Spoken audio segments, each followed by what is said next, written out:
Hello and welcome to ABC's coverage of the Anzac Day March through the centre of Sydney. 107 years on since the landings at Gallipoli, we gather once again to reflect on our Anzac legacy, to show support and appreciation for our veterans and also for those currently serving in the Australian Defence Force. The march begins this morning at Martin Place and Elizabeth Street and heads south past the historic Supreme Court buildings and seating set aside for veterans and war widows at St James Road. It continues along Elizabeth Street past the Anzac Memorial in Hyde Park, where participants direct their eyes left as an act of remembrance. The march will finish at Liverpool Street, where the formations will disperse. This year we commemorate anniversaries of many battles and conflicts, including 80 years since the bombing of Darwin. Japan's first air raid on the 19th of February 1942 remains the largest single attack ever mounted by a foreign power on Australian soil. 101-year-old World War II veteran Brian Winspear remembers that day.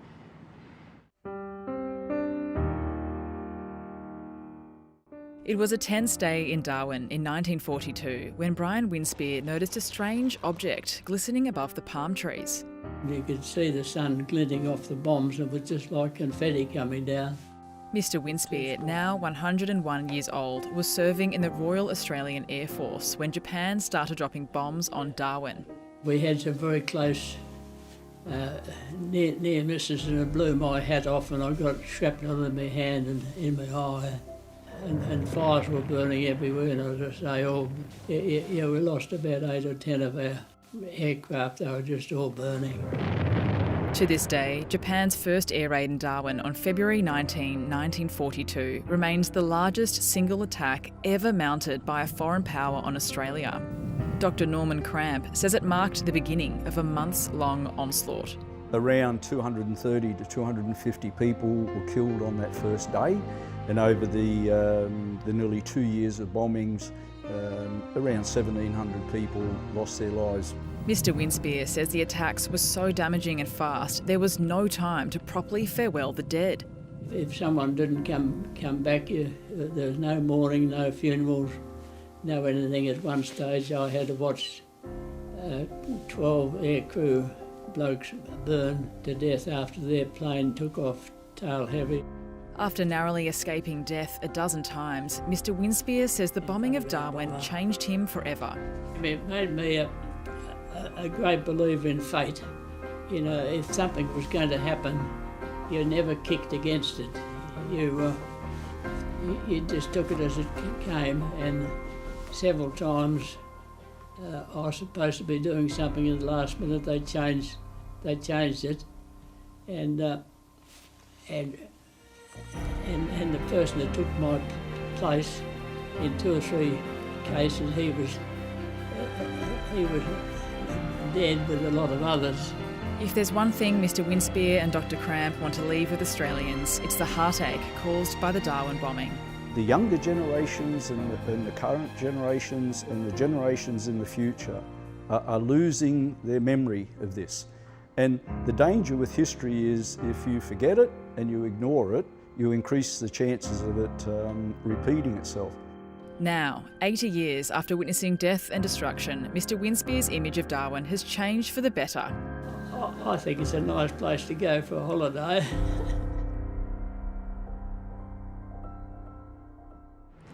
Thank you to Samantha Dick for that story, and a big hello to Brian, who I know is watching this morning. Now, as the Vanguard approaches, I'll hand you over to our commentary team. Back with us again this year is Senior Curator and Historian at the Anzac Memorial, Brad Manera. Thanks, Carla. Oh, here they come. Goodness, the New South Wales Police with the motorcycles in V formation, followed by the mounted police. As Carla mentioned, we're looking north along Elizabeth Street, and you can see the Vanguard making their way towards Hyde Park.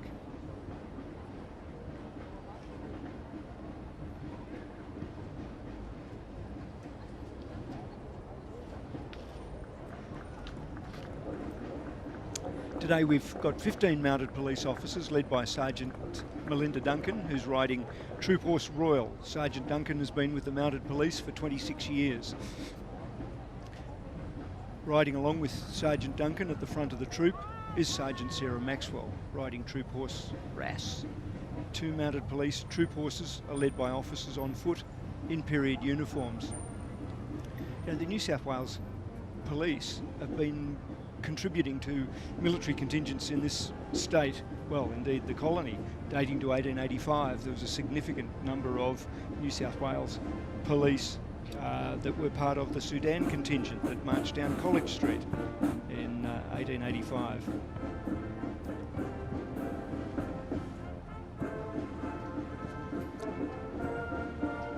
This looks like the Australian Army Band.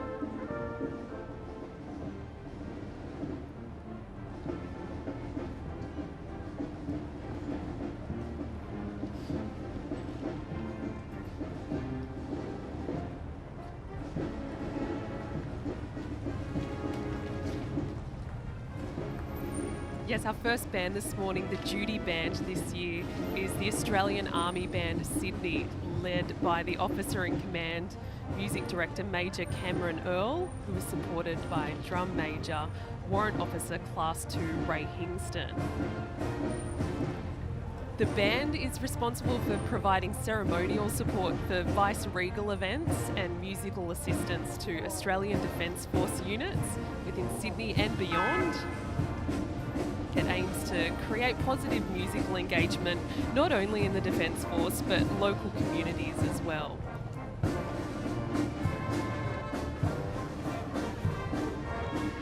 Well, let me introduce the rest of the commentary team with us. Georgina Whelan, the ACT Emergency Services Agency Commissioner. Georgina enlisted in the Army in 1985, a year after she finished school. More than 30 years later, she transitioned from the Australian Defence Force as a brigadier after a remarkable career in which she specialised in military disaster response and defence health, deploying to such war-torn and disaster-stricken places as East Timor and Banda Aceh. Good morning, Carla. It's great to be here with the commentary team today. And we also have Eamon Hamilton from the Air Mobility Group of the Royal Australian Air Force. Eamon is a public affairs officer with Air Mobility Group at RAAF Base Richmond. Thanks, Carl. Pleasure to be here. The head of the RSL has just marched past, and I better say good day to Ray James, because he's donated photographs of himself as a young sailor on HMAS Sydney when she was the Vung Tau Ferry, because we've just opened an exhibition at the Anzac Memorial to mark 50 years since the end of Australia's involvement in the war in Vietnam.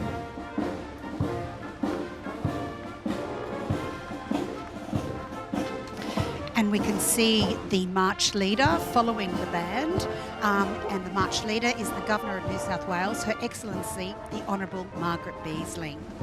She is the 39th Governor of New South Wales, commencing her 5-year tenure in 2019. Prior to her appointment as Governor, Her Excellency enjoyed 43 years at law at both state and national level.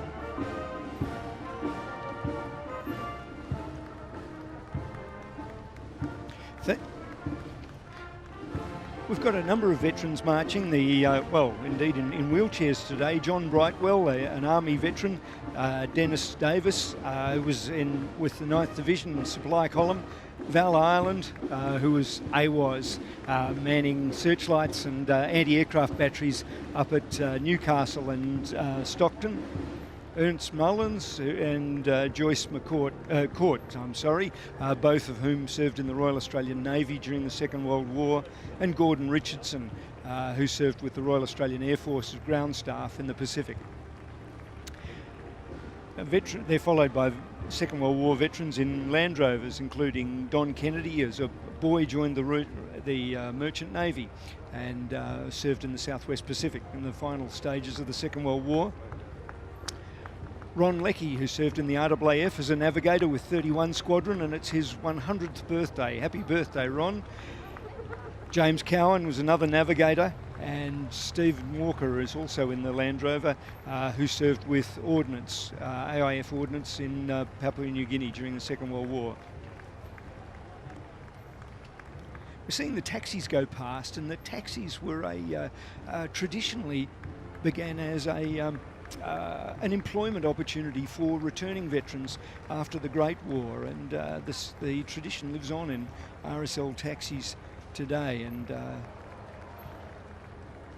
with many of the veterans as passengers.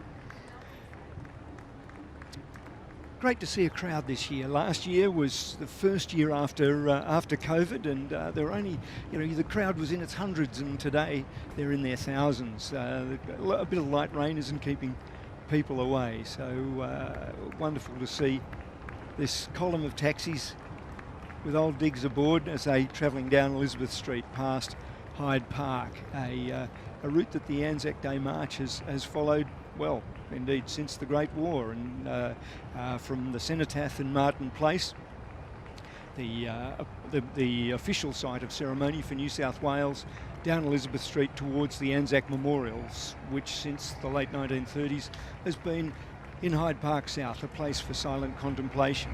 Now it's where the march will disperse, and but a ceremony will be held there to end the march. It is fabulous, Brad, to see the many families out there today and young children, all with that continuous clapping as our veterans drive by.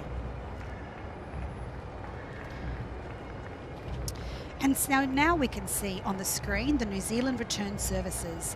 They are led by Group Captain Nick Osborne of the RAAF. They've been marching since the first Anzac Day March in Sydney after World War II, and they include veterans of all services, campaigns, wars and conflicts. A little bit about Group Captain Nick Osborne. He joined the RAAF in 2022, having served 20 years in the Royal New Zealand Air Force as a pilot, flying the RNZAF. He flew Skyhawks, A4Ks and Macchi 339C jets. Oh, my apologies. Group Captain Nick Osborne has recently been promoted to Air Commodore. Congratulations on that promotion. During his flying career, he has accumulated over 5,500 hours, with over 4,500 hours flying in jets.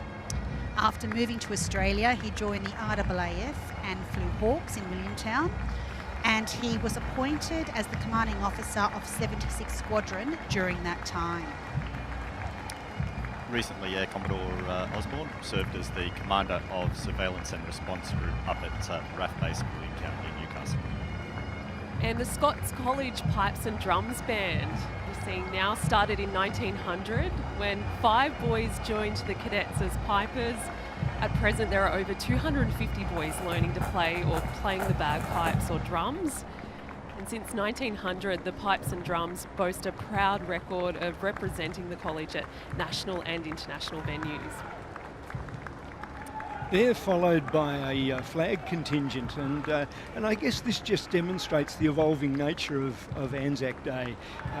Traditionally, after the the world wars of the 20th century, it was a march for veterans only, and no uniforms, no weapons, no flags. Now I guess it's become as the veteran community is thinning, and the contingents from those wars, obviously the Great War blokes have disappeared, the Second World War fellows, their ranks are dramatically thinned, and so it's becoming more a spectacle, a community engagement. And so here we see a contingent carrying over 200 Australian national flags. Because the flag only dates to 1953.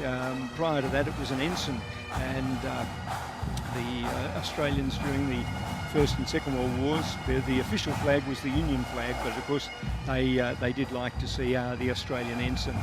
And until 1953, it could either be on a red field or a blue field, and the number of points on the stars changed in 1908. So our flag has seen some evolution. Behind them are the flags of the Great War. Between 1914 and 1918, over 330,000 Australians served overseas during the Great War, and they were divided into 5 infantry divisions, an Anzac mounted division and an Australian mounted division.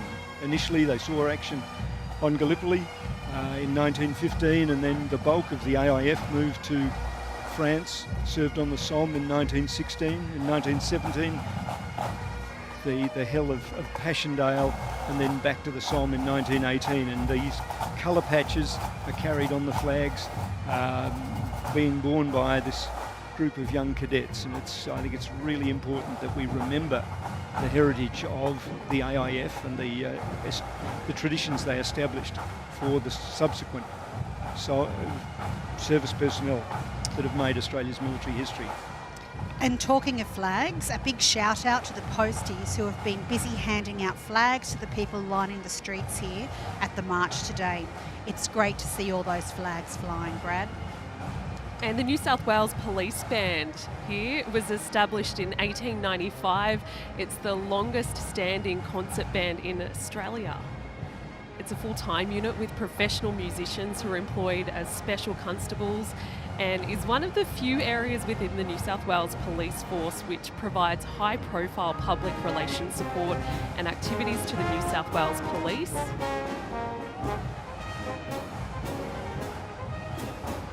Yeah, the band's being followed by a group of New South Wales Police veterans.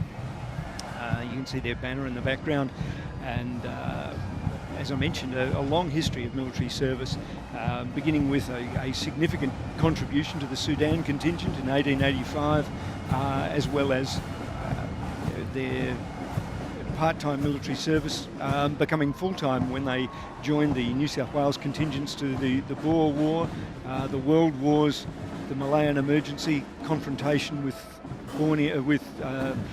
Indonesia and Borneo, the Korean War, the Vietnam War, and the wars of the 21st century.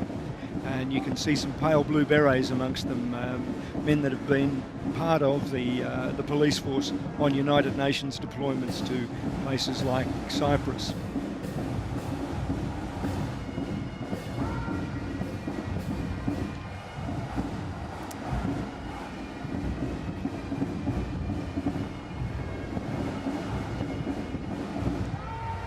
Now we hear the beautiful music of the Royal Australian Navy Band Sydney, administered by HMAS Cuttable.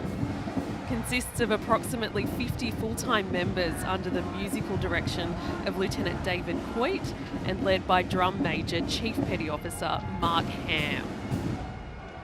RAN Band Sydney regularly supports New South Wales naval establishments and the Royal Australian Navy at sea and on the international stage. And most recently, the RAN Band Sydney joined other Navy personnel in Murwillumbah in northern New South Wales, helping with the clean-up and disaster relief efforts as part of Operation Flood Assist. And of course, our first responders nationally have been very grateful for the support of the ADF during the times of disaster across our country.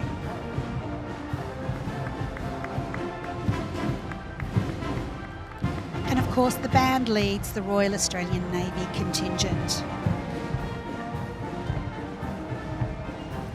So the Royal Australian Navy contingent is led by Acting Commander of the Australian Fleet, Commodore Johnson Early, CSC. And we see some Navy veterans there leading the contingent. Commodore Early is accompanied by Warrant Officer Andrew Bertonson. He's the Warrant Officer of Fleet Command. They're followed by some Royal Australian Naval veterans of the Second World War, and you can see there the banner of HMAS Australia. HMAS Australia was the flagship of the Australian fleet during the Great War, led our ships to German New Guinea in 1914, and spent the rest of the war in the North Atlantic. During the Second War, she tragically became famous during the Battle of Lingayen Gulf and Leyte Gulf, being hit by kamikazes and losing her skipper, who died on his bridge, Emile Duchesneau, a Tasmanian, who was commanding HMAS Australia at that time. In the background, immediately behind it, we see the banner of HMAS Shropshire. Interesting to see an Australian ship with an English name, but she was there to replace HMAS Canberra. Canberra was an Australian cruiser that was lost in the Battle of Savo Island in 1942, and the Royal Navy gave Australia Shropshire to take Canberra's place. Canberra went down with over 80 of her sailors aboard, and the rest of the crew transferred to Shropshire. And Shropshire was alongside Australia during those final battles in the Philippines in 1945.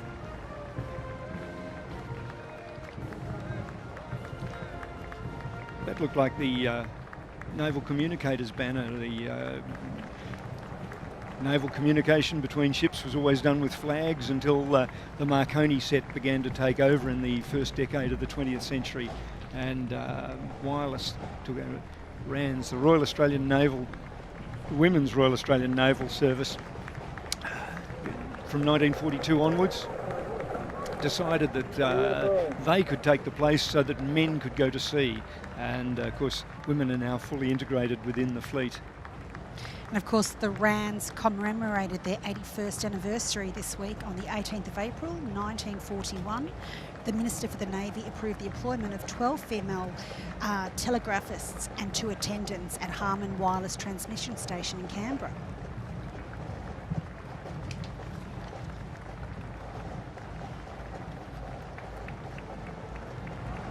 Australian corvettes marching past. We had 60 corvettes during the Second World War. Many of them made at Cockatoo Island here in Sydney.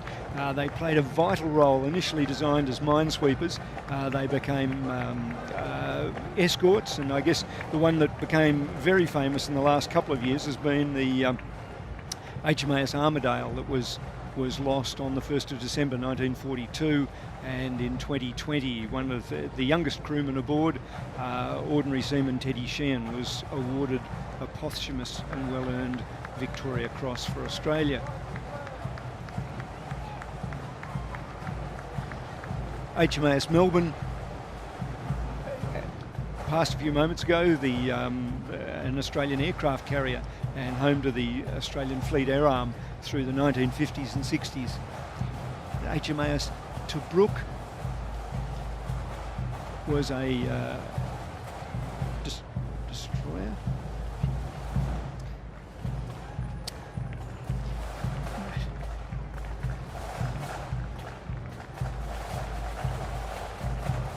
Jumping around a bit, but Melbourne was, there was a Melbourne in the Great War. She helped escort the Australian convoy across the Indian Ocean to the Middle East, the men who would later serve on Gallipoli.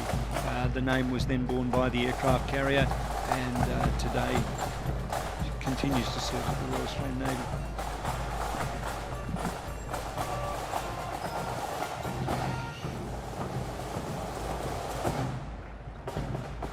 And of course, we have the HMAS Melbourne Fleet Air Arm Association coming through on our screens down Elizabeth Street. Marching together now, many members, and they are led by Rear Admiral Anthony Horton, retired. There have been 3 ships in the RAN named HMAS Melbourne. The second Melbourne was the Majestic class aircraft carrier commissioned in 1955 that carried the first operational jet fighters in the Australian Navy. Over 15,000 men served during her 28-year service. 2 collisions with destroyers marred her otherwise enviable record. Voyager in 1964 and 53 years ago this June with the USS Frank E. Evans in 1969. On both occasions, Melbourne was found not to be at fault. Melbourne played a major role in the evacuation of Darwin, as you've said, in 1974, following the Cyclone Tracy. And you're also hearing the Air League band Moorbank. The drum band was formed by the members from the Moorbank Squadron, and the band considers it a great privilege and honour to participate in the Sydney Anzac Day March to support the veterans and serving men and women of the Australian Defence Forces. The band performed at the Royal Easter Show, entertaining the crowds, much to the delight of the boys. HMAS Sydney and escorts. The Sydney came through the Heads in 1913 as part of when Australia acquired its first fleet.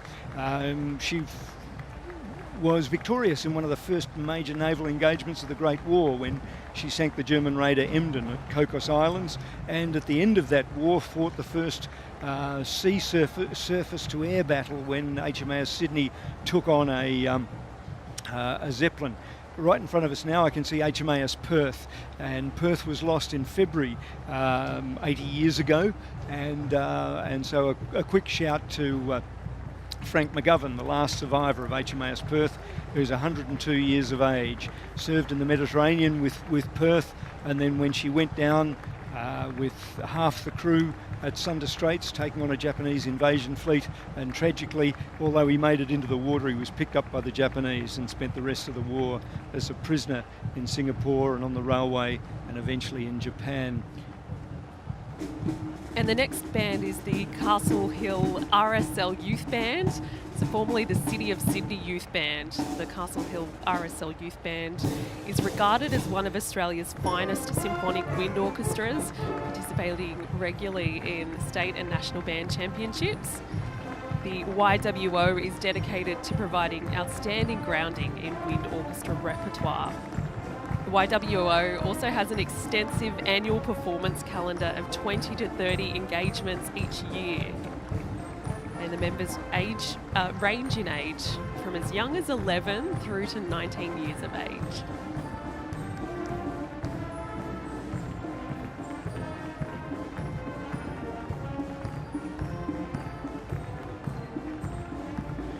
Behind the band, as I mentioned, HMAS Perth, and a distinguished career in the Mediterranean. In fact, Perth was built in Britain, and we acquired it from the Royal Navy.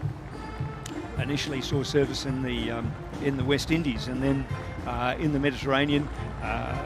When the Italians entered the war, she fought the Italians as part of Admiral Cunningham's fleet, and helped rescue Australians and British, New Zealanders and others off the beaches in Greece in April and May of 1941. Then returned to Australia and was tragically lost, and after surviving the Battle of Java Sea, and was lost in Sunda Straits.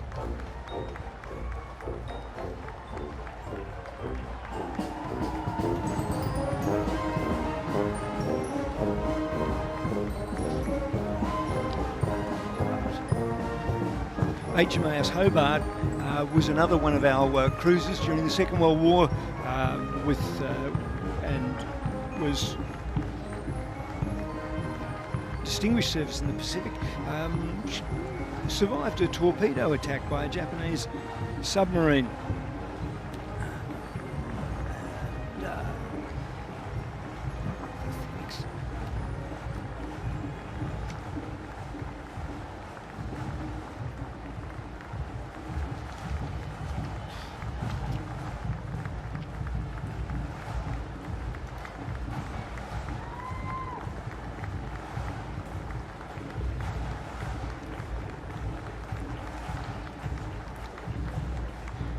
HMAS Brisbane just marched past a destroyer during the Second World War, and a couple of tours in Vietnam as a destroyer, providing naval gunfire support for troops ashore.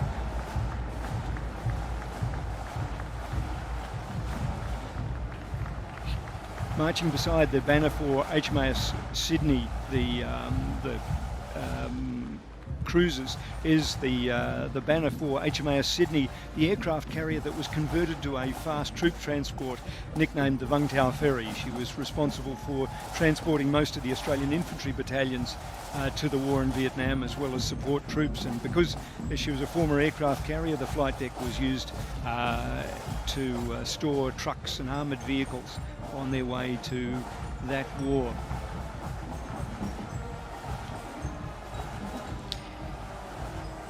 And before us we have the RAN Health Services, led by Commander Mark Page. I've had the great privilege of working with a number of the RAN health professionals over the years.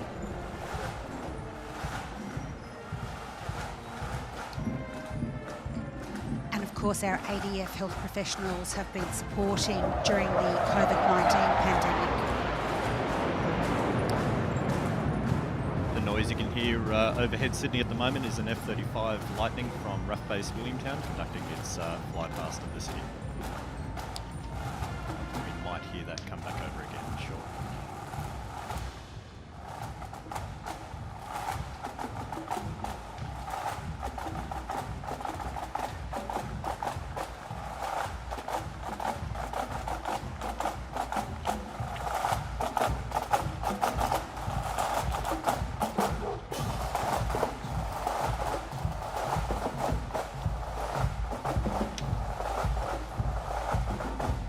And this is the Air League band Riverwood. So the drum band was formed by the members from the Riverwood Squadron. It's known locally and internationally, including representing Australia at the 2019 Pearl Harbor Memorial Parade in Hawaii.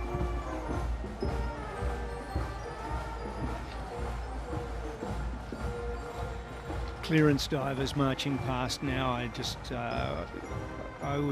was a privilege to meet Leon Goldsworthy, who got awarded the George Cross for disarming mines during the Second World War, and of course the clearance divers have been doing very similar things ever since. They played a vital role in the Gulf War, and of course that was the RAN physical training instructors focused on the health and well-being of RAN personnel.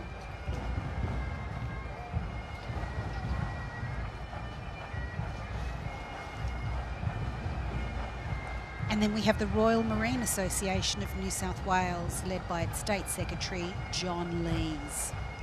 They have been all over the world in every major conflict during the last 55 years. Their motto is, by sea, by land, formed in 1964 as the Royal Navy's soldiers. And the next band coming up is the New South Wales Police Pipe Band. So this band was formed in 1946 by Commissioner William John Mackay as a group of experienced pipers and drummers who were serving members of the New South Wales Police. To honour their founder and patron, the band adopted the ancient tartan and the crest of Clan Mackay. The clan motto Manu 40 translates to "with a strong hand." The pipe band today is leading the Surface Force Command Headquarters for the current serving Royal Australian Navy. Today they're being led by Commodore David Mann. Surface Force consists of a number of groups and departments that work together to ensure that RAN major fleet units are operational. Commodore Mann joined the Royal Australian Navy in 1989, serving in the Naval College, but with sea postings including HMA ships Geelong,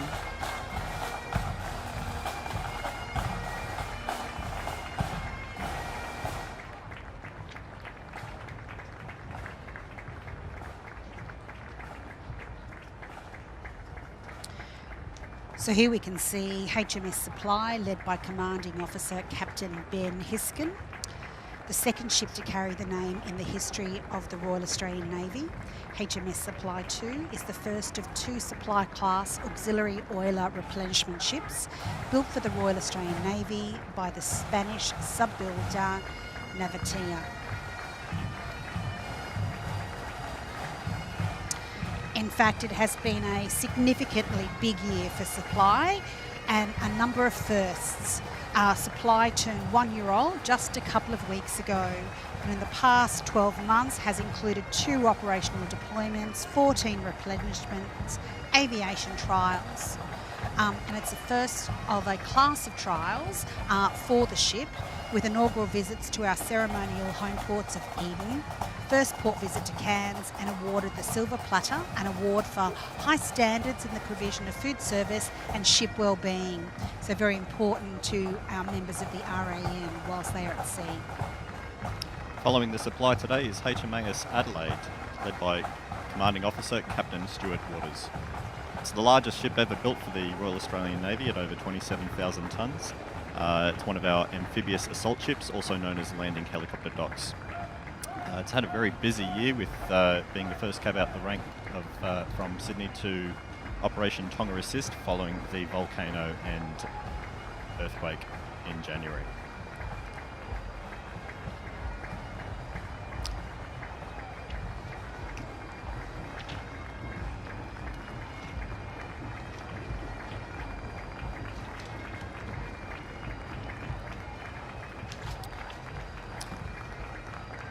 Following HMAS Adelaide is HMAS Canberra, its sister ship and the flagship of the Royal Australian Navy. It too is a landing helicopter dock, and it too was recently deployed in March to Operation Tonga Assist, taking over from the Adelaide and the recovery efforts over there. Both of these ships contribute directly to the defence of Australia and its national interests, and allow the ADF to provide large-scale humanitarian assistance at home or in our region.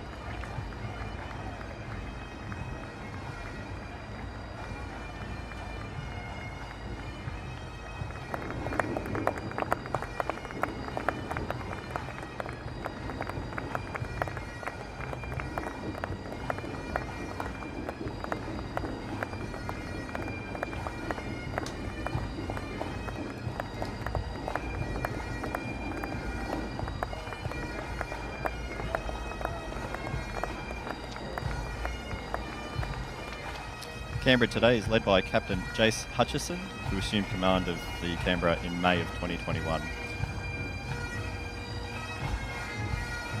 And the next band coming up is the Southern Cross Pipes and Drums. So it was initially formed as the City of Bankstown RSL Community Club Pipes and Drums in 1992, and they regularly compete in New South Wales, interstate and overseas at places like New Zealand and Scotland. So as a result, the band has achieved many state and Australian championship titles.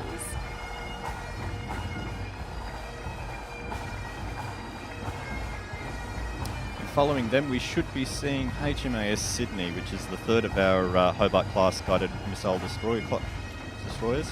The sister ships are the HMAS Hobart and the Brisbane. The keel of Sydney was symbolically laid down on the 19th of November 2015 on the anniversary of Sydney 2's sinking in November 1941.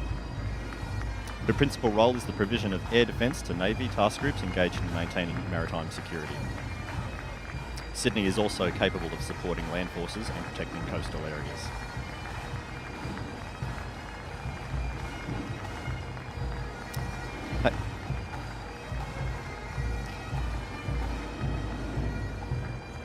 And behind Sydney, we can now see HMAS Arunta. The March leader is Commander Samuel Woolrich, who assumed command in May of last year. Arunta is one of 8 Anzac-class frigates, a long-range frigate capability of air defence, surveillance and undersea warfare, surveillance, reconnaissance and interdiction. Now we know that Arunta's combat capabilities have been significantly improved under the Anti-Ship Missile Defence Upgrade Program that provides an enhanced sensor and weapon systems capability. Arunta also recently returned to Sydney after spending 3 months in Southeast and North Asia. During her deployment, she streamed 16,000 nautical miles, conducted over 100 hours of helicopter operations, and of course the catering team served over 40,000 individual meals to the team on board. Arunta has also completed 3 operational deployments in the Middle East region.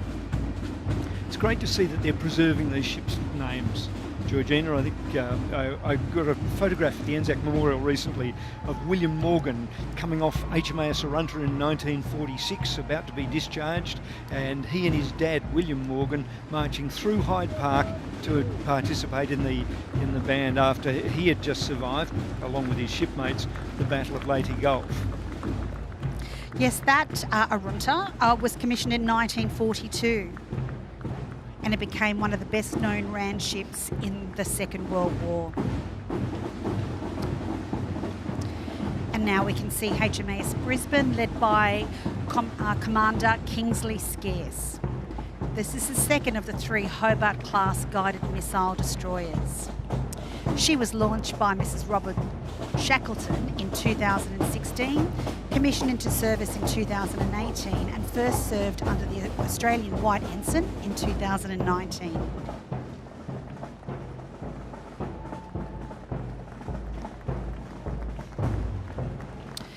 And we can see HMAS Gascoyne on the screen, led by Commanding Officer Lieutenant Commander Geoffrey Crane. Gascoyne is the 4th of the 6 Huon-class mine hunters. She was launched on the 11th of March 2000 and is based in Sydney at HMAS Waterhen. She's a large mine hunter by world standards at 720 tonne, 52.5 metric, is propelled by a V8 diesel engine driving a controllable pitch propeller in transit and 3 retractable thrusters while mine hunting.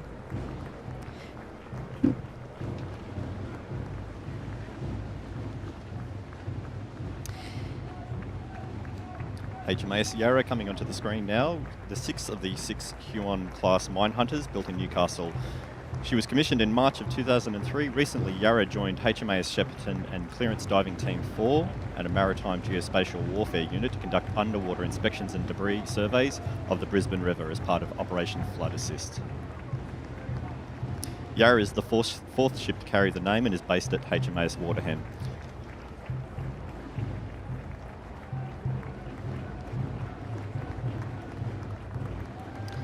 And we can see HMAS Huon, led by Lieutenant Commander Beau Mulroney, who is the commanding officer. Huon is the lead ship of the Huon class of mine hunters and is named after the Huon River in Tasmania. The mine hunters are all named after Australian rivers, and she's the 2nd ship to carry the name. HMAS Huon 1, as a river-class destroyer, was commissioned during the First World War.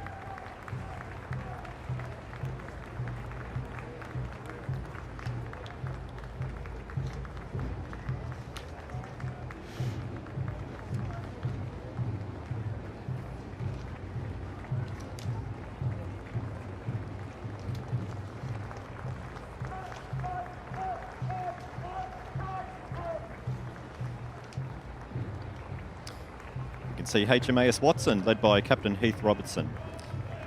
Watson is the Royal Australian Navy's premier maritime warfare training establishment, located in Sydney Harbour on Watson's Bay. Watson derives its name from Robert Watson, the quartermaster for HMS Sirius, a ship of the First Fleet. The area has a long history associated with the military, having been occupied by the New South Wales Artillery during the 1870s. The land surrounding HMAS Watson is part of the Sydney Harbour National Park and is home to native Australian plants and animals, as well as Indigenous hidden sites and rock engravings. Watson was commissioned as the Navy's radar training school in 1945, with the torpedo and anti-submarine warfare schools being added in 1956.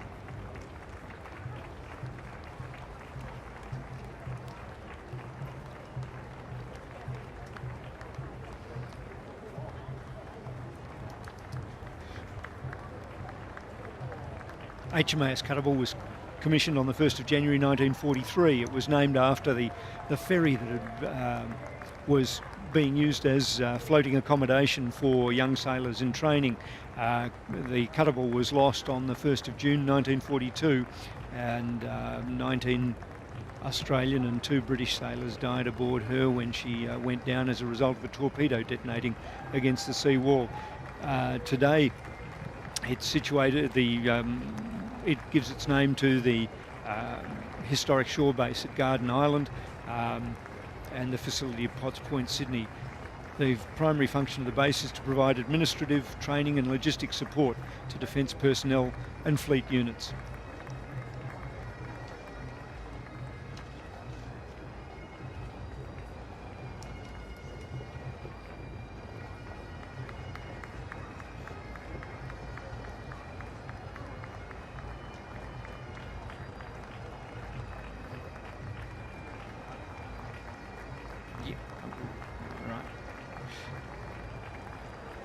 You can see in the inset there's footage of the Japanese midget submarines.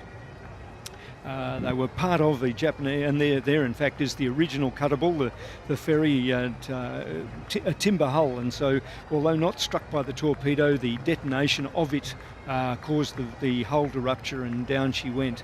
And the Japanese midget submarines were all lost. It wasn't intended as a suicide mission, but none of the submarines made it back to their fleet subs and were recovered. What we can see here is footage of the Japanese submarines being recovered from the floor of Sydney Harbour and put on display for the general public. The Australian public was so excited that, as you can see, these blokes crawling all over it. In fact, they melted the batteries down and sold them as toy subs. Oops.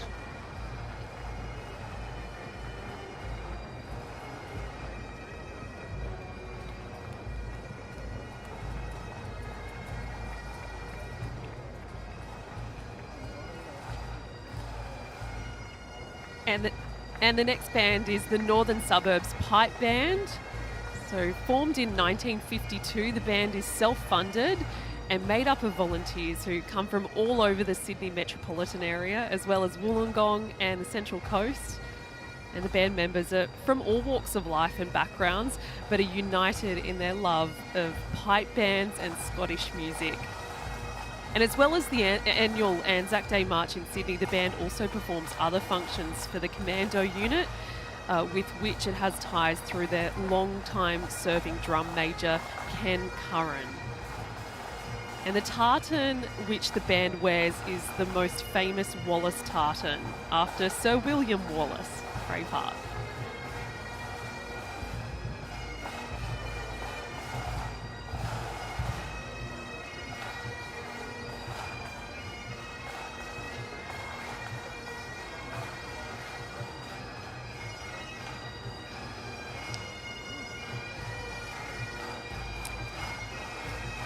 And on our screens, we can now see HMAS Penguin. Penguin is the Navy's oldest commissioned shore establishment in New South Wales. This year marks the 80th anniversary of her commissioning in 1942. Penguin is located at Middlehead in the Sydney suburb of Balmoral. It is the last remaining military presence on Middlehead, and today its role is to provide trained personnel for the fleet and is the home of the ADF Diving School, the Royal Australian Navy Hydrographic School and other specialist units, and of course the hospital at HMAS Penguin. Penguin's motto is proud to serve and has been a ship with the name serving Australia since 1877, longer than the RAN has existed.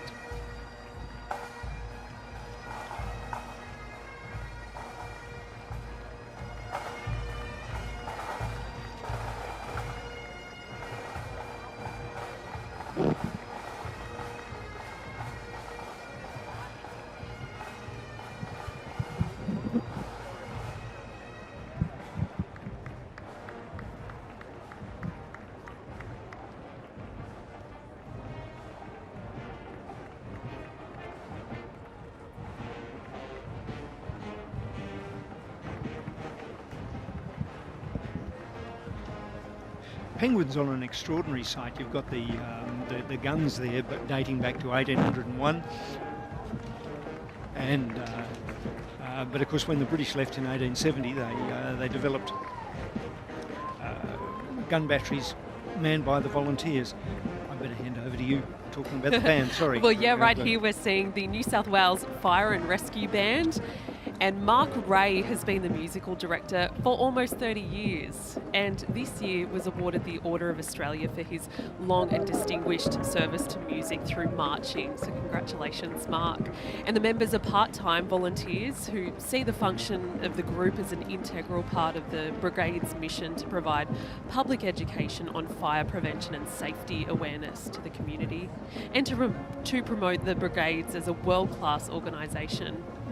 And the members raise their own funds through sponsorship to attend international tours and have performed in Asia and across Europe.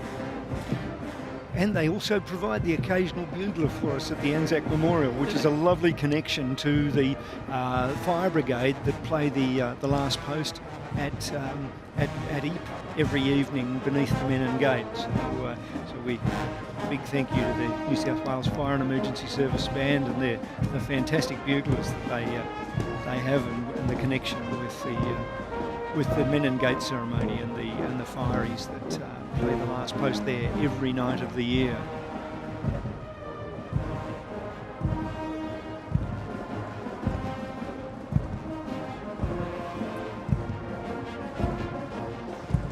And we can see New South Wales Fire and Rescue Veterans are marching down Elizabeth Street. Fire and Rescue New South Wales has been marching in the Sydney Anzac Day March as a unit under command since 1922. The contingent is made up of serving and retired officers and firefighters, as well as administration trades personnel who are ex-service personnel or current serving members of the ADF Reserve Forces. Fire and Rescue New South Wales conducts a remembrance service at number 1 station in Castlereagh Street before joining the Anzac Day March each year. This is a custom that they have practiced since 1928.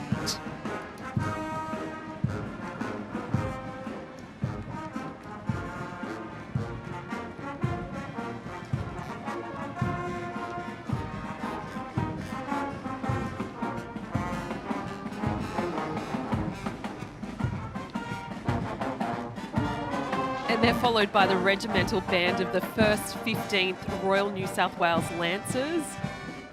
The Lancer Band marches for its 131st year of service, having marched since the first Sydney Anzac Day Parade in 1921. The Lancer Band has a strong social media profile on YouTube and Facebook that maintains traditional military band capability alongside modern popular music formats. The band leads in the Forces Commander. The Forces Commander and his contingent, and for this band, the leading Australian Army Forces Command today is Major General Matthew Pearce, AM, Commander Forces Command. Major General Matthew Pearce, AM, assumed command of Forces Command. His role is to ensure the Army's warfighting capability is modern and at the ready to defend Australia and its national interests.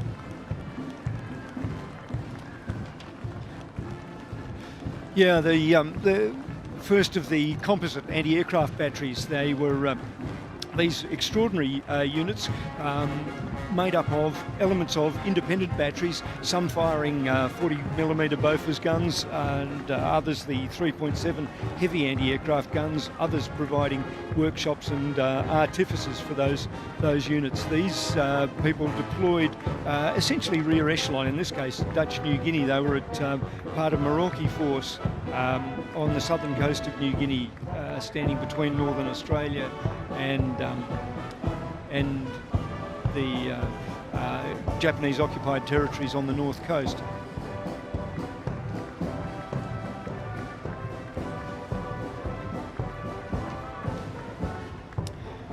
You can see on their banner the units that comprise these composite batteries, with heavy and light anti-aircraft units, as well as support and mechanical elements that keep their guns firing.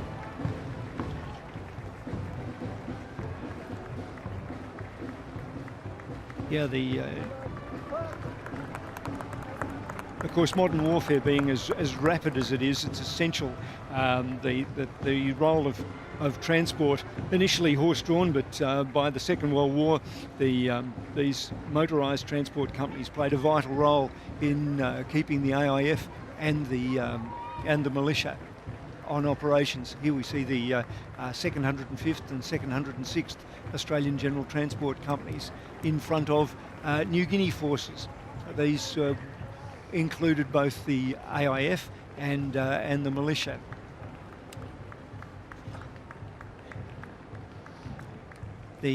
Once the Japanese landed in Papua in July of 1942, they were on Australian territory, which meant that the Australian Commonwealth military forces, a largely conscript military force could be deployed to fight them. Prior to that, when the enemy was beyond Australia's territories, we had to raise an army, the Australian Imperial Force, to fight overseas in the Middle East, and then eventually in the South Pacific. Our military forces could only be used to defend Australia and its territories. Immediately behind the General Transport Company is a searchlight battery. 67th Searchlight Battery was part of the what were known as the Rats of Moresby. They were defending Moresby when it became one of the most bombed population centres in the South Pacific, under attack by the Japanese aircraft. The Japanese hoped that they could take Guadalcanal, Milne Bay and Port Moresby and cut Australia off from resupply by the United States. And so it was the air defences of Moresby that were a vital part of maintaining the defences of that outpost, so that the Australian ground forces could build up and then begin the campaign to drive the Japanese back along the along the Kokoda Trail. 2nd 17th Light Anti-Aircraft Battery. The 2 indicates that it's an AIF unit. These men had volunteered to serve anywhere in the world, and but they initially saw action over in Darwin during that period in early 1942, and then later deployed to New Guinea to provide anti-aircraft defences for the build-up of Australian troops for the Great Road back.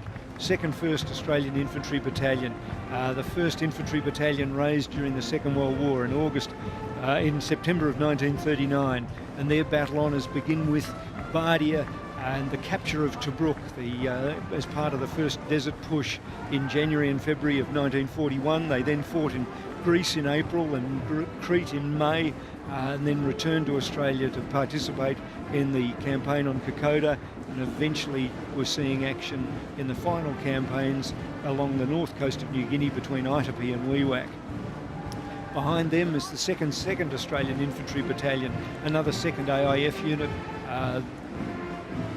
formed in the opening months of the Second World War, and like the 2nd 1st, they were part of that 16th Brigade effort that saw action as part of Wavell's army in North Africa, and then deployed to Greece, the last fighting against the Nazis in Europe before the entire continent was occupied.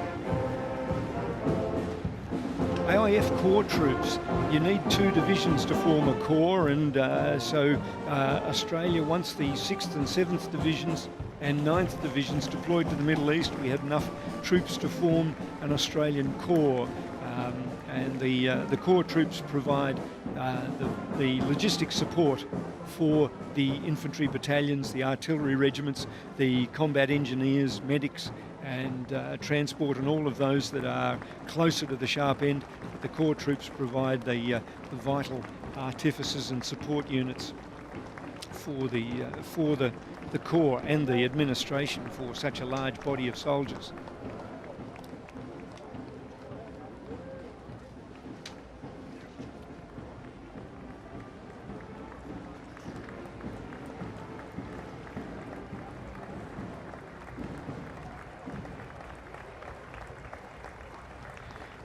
New Guinea Volunteer Rifles were formed very rapidly. Once the Japanese entered into the war in the Pacific, they were raised from local volunteers who used their local knowledge. Eventually they expanded to include a lot of indigenous personnel, and so there were European planters as well as indigenous tribesmen forming the New Guinea Volunteer Rifles, and initially they resisted the Japanese. Those that were unable to escape remained as coast watchers and scouts, and later those who were able to escape provided a valuable background and to the Australians that were fighting in New Guinea right through to the end of the Second World War.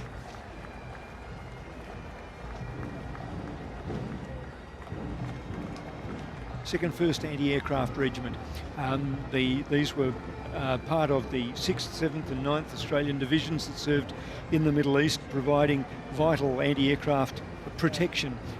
The Second World War, for the first time, the the risk of enemy air attack was a serious consideration for ground troops, and second first, second second, and second third anti-aircraft provided vital air support, anti-aircraft protection for the 6th, 7th and 9th Divisions from North Africa through to the Syrian campaign and in Greece and Crete. 2nd Field Regiment was a light artillery regiment firing 25-pounder field guns, field gun howitzers for the 6th Australian Division. They initially were part of the Libyan campaign in January-February of 1941. And the next band is the Hornsby RSL Pipe Band. So it's been serving the community since 1961, and the band wears the McLean of Lochbuie from the Isle of Mull. The band performs at civic and charitable functions such as Bundanoon Gathering of the Clans and Nelson Bay Highland Games. And the band welcomes new members.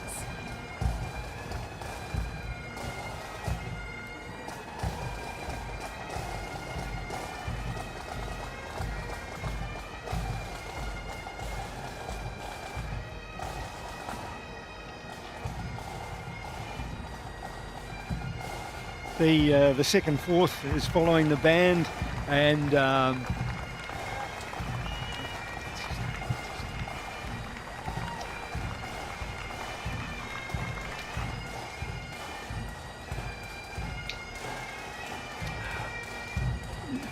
well done, Alf Carpenter, 104 years of age. I think he might have just turned. I think he might have just turned 105. 2nd, 4th. And an original to the battalion, saw action in the Libyan campaign, was wounded in Greece, evacuated from Crete, and then served on in New Guinea. Extraordinary medal group, and insists on marching past the dais. Still alive and active with his RSL up in Newcastle. The 2nd, 4th, very fine combat battalion, the senior battalion of the 19th Brigade. That included the 2nd, 8th, an interesting brigade, 2nd, 4th New South Welshmen, 2nd, 8th Victorians and 2nd, 11th from my home state in Western Australia. And so wouldn't be an Anzac Day without Alf Carpenter.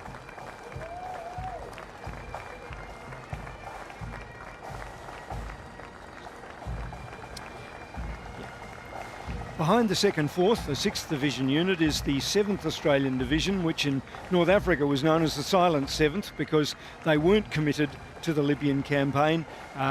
They had one brigade in Britain, and in fact they were in England during the Blitz. The other two brigades were handy in the Middle East when the Vichy French, the pro-fascist French, came into the war, and that meant the area known today as Syria and Lebanon was suddenly a potential threat to the eastern approaches to the Suez Canal, and so the 7th Division was rushed into action, and through June and July fought the Vichy French, tragically alongside the Free French. It must have been very, very hard for those men, but as we can see, the banner of the 7th Division, they copied the old diamond colour patch of the 2nd Division during the First World War, and fought very successfully, fought their way across the Litani River and along the ridges of Lebanon, indeed even through the snows.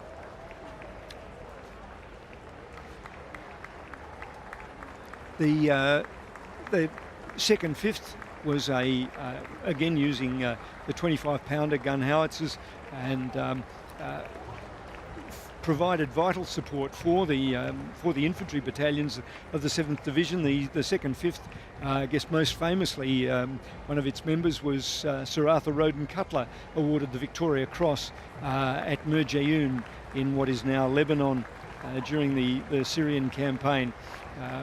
Called in artillery onto his own position when his observation post was surrounded by enemy tanks.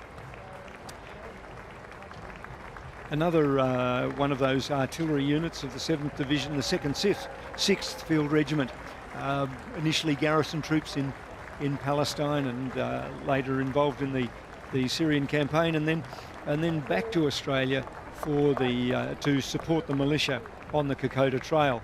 Very difficult for guns. They couldn't get guns up the Kokoda Trail, and so they provided vital support for the infantry from Imita Ridge. And Brad, we can see the 21st Brigade, Infantry Brigade on the screen in front of us. This year marks 80 years since the Battle of Kokoda. Between July and November 1942, Australian forces fought to prevent the Japanese from reaching Port Moresby and then push them back over the Owen Stanley Range. You bet they did. 21st Brigade, commanded by Arthur Potts from Kojonup in Western Australia. Thought I'd better get that one in. Led by the 2nd 16th Battalion, 2nd 27th from South Australia, and the 2nd 14th from Victoria, who earned Bruce Kingsbury's Victoria Cross, the second one on Australian soil. 2nd 33rd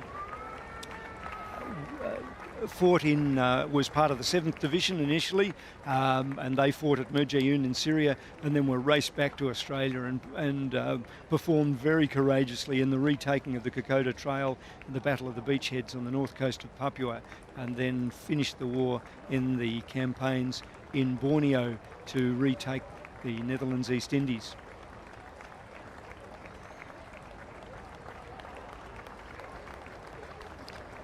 And we can see the 6th Machine Gun Battalion and 7 machine gun battalions led by John Campbell. Yeah, the machine gun battalions were a hangover from the Great War, when machine guns were brigaded together and provided, almost used as artillery in support of the infantry.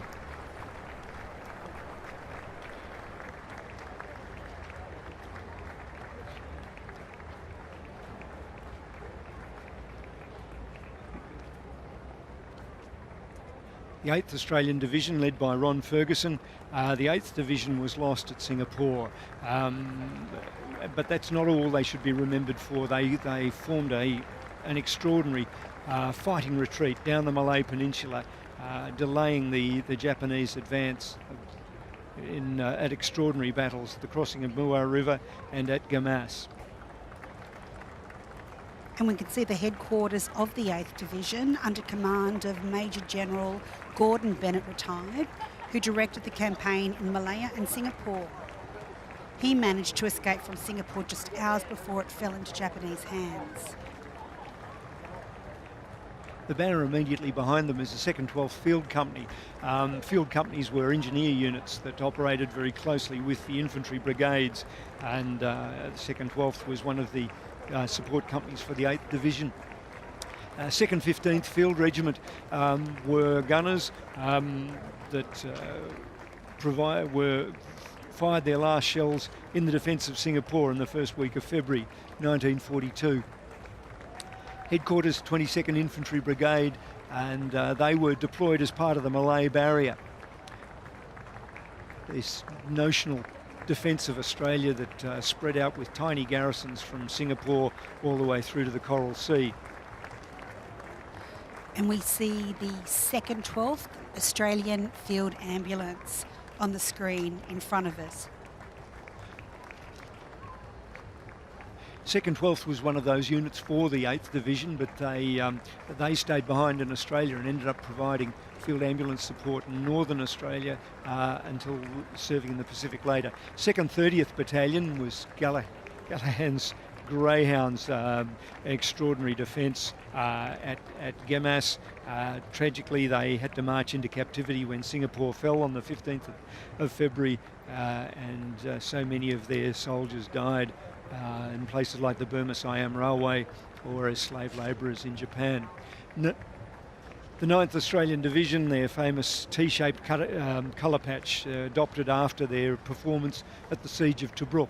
They were the youngest of the AIF divisions and were put behind the lines at, here you hold a back of the somewhere that you'll be safe, and that's a little Italian port called Tobruk. In fact, they were there for the siege, and then later performed very gallantly during the Battle of El Alamein before returning to Australia to fight in the Pacific.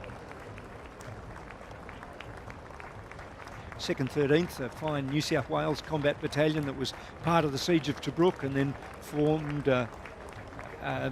performed with the division during the battle at Alamein, broke through the German and Italian lines, and began the great push back in North Africa. 2nd 32nd Battalion, another of the infantry battalions of the 9th Division that fought in North Africa, but their final battles on the beaches of Tarakan and in Lebuan Island on the in the Netherlands East Indies.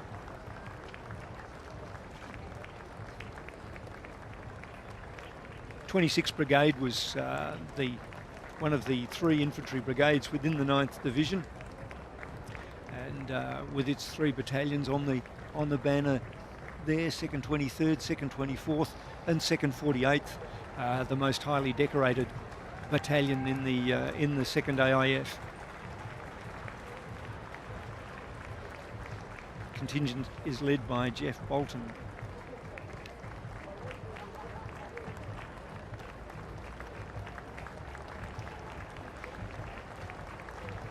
And then we have the 2nd Machine Gun Battalion. This was an elite unit raised in Sydney in 1940, and it played an important part in the Western Desert battles, fighting alongside infantry, defending the Alamein line.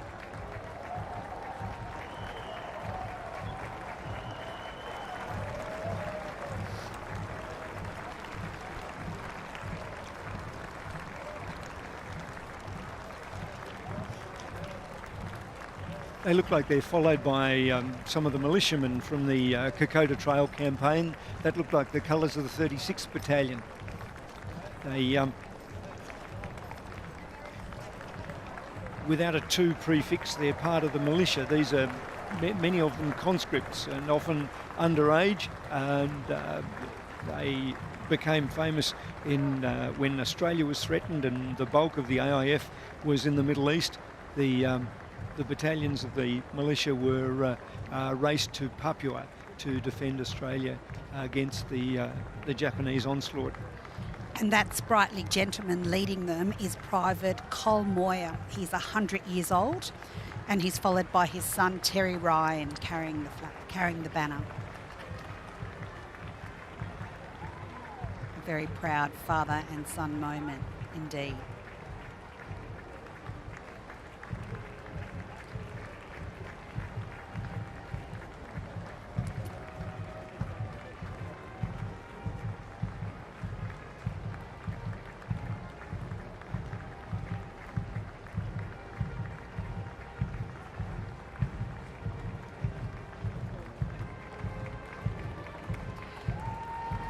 There he goes, look at him.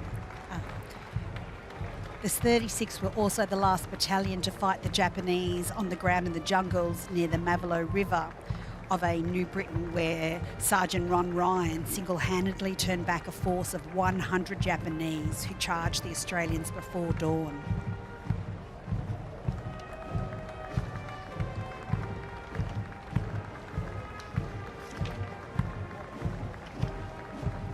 And the next band is the Australian Army Cadet Band Sydney, led today by Captain Russell Morrill, Officer Commanding Drum Major.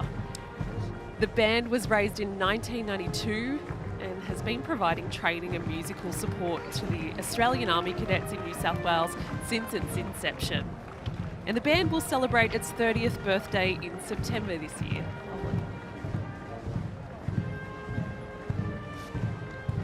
These militia units that are coming past, I just noticed the banner of the 53rd, 55th. These were part of the 3rd, 11th, 3rd and 11th divisions that, as Georgina's just mentioned, they saw their last actions in New Britain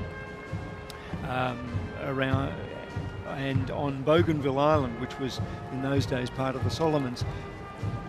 Immediately in front of us is the banner of the Australian Army Training Team.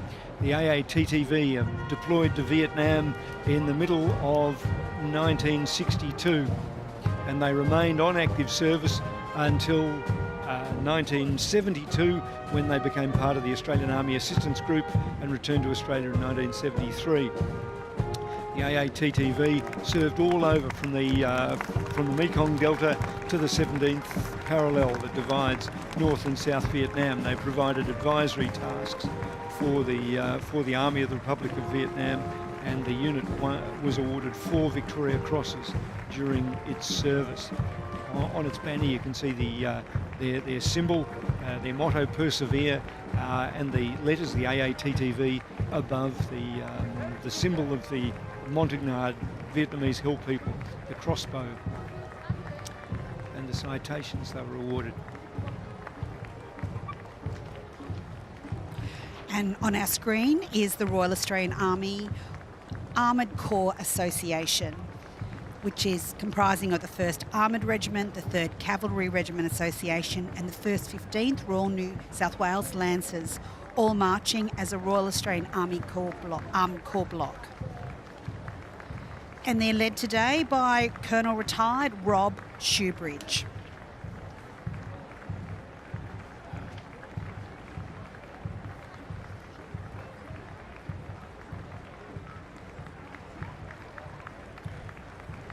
The Armoured Corps dates to the 1930s, provided a number of armoured regiments during the Second World War, but of course came into its own in the war in South Vietnam.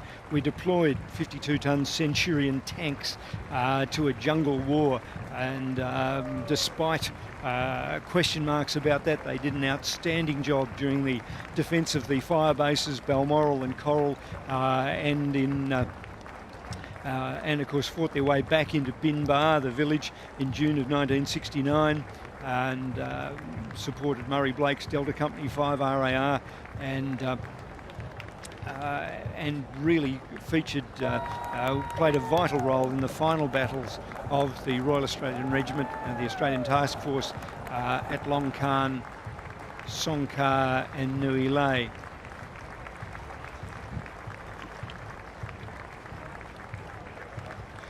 They're followed by 2nd 4th Australian Armoured Regiment, a Second World War Armoured Regiment that went into action in Matilda tanks in 1945 during the Ita-Wee-Wee-Wack campaign. They broke up in squadrons, and they had a squadron deployed to Borneo, another to the Ita-Wee-Wee-Wack campaign, and a third in New Britain.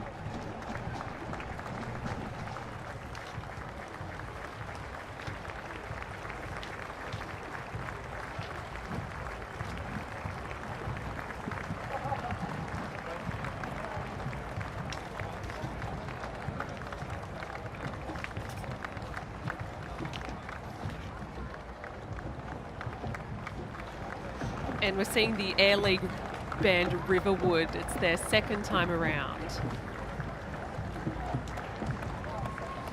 Good on them. And they're leading in the Royal Australian Artillery.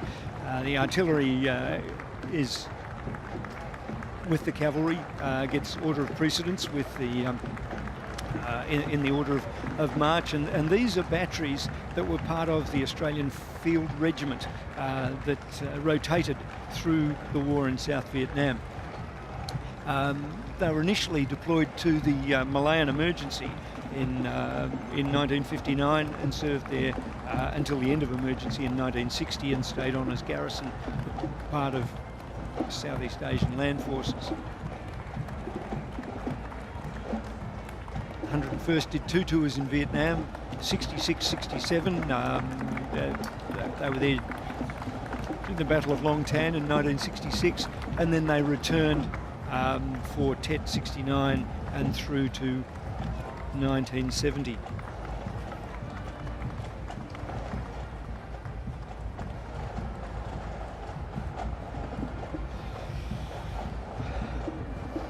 And this broadcast is also being streamed live on ABC iView. We hope that you can stay with us right through the morning and indeed the afternoon. Ladle will cross live to Gallipoli and Villa Bretonneux for their dawn services. And this afternoon, don't miss the Many Days of Anzac documentary, which looks at how Anzac Day has evolved over the years.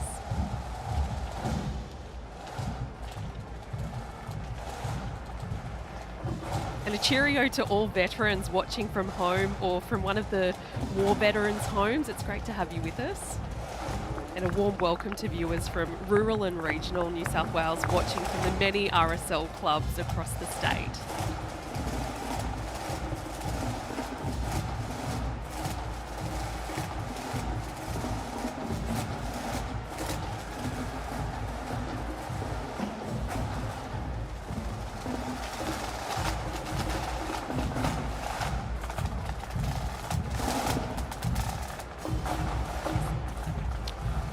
We'll be rotating through the batteries that served in Vietnam. The batteries went forward into fire support bases as the infantry deployed on operations, some of them lasting 4 to 6 weeks. And behind the 101st is the 102nd field battery, which boasts its performance at the Battle of Firebase Coral in 1968. You can see Coral Battery there. The firebases Balmoral and Coral were an attempt to interdict the Viet Cong march towards Saigon, and the 1st and 3rd Battalions, the Royal Australian Regiment, were deployed to defend the guns, and the Viet Cong launched human wave assaults against Firebase Coral, broke through and advanced on the guns, and so the gunners were fighting. It was almost hand to hand for the men defending those guns. And we can see the 107 Field Battery from 4 Field Regiment. 106, 107 and 108 all fielded batteries who saw service in Vietnam. And they have since been to Cambodia, Somalia, Rwanda, the Solomon Islands and East Timor on many United Nations peacekeeping missions. They've also deployed members to Iraq and Afghanistan in support of multinational coalition forces.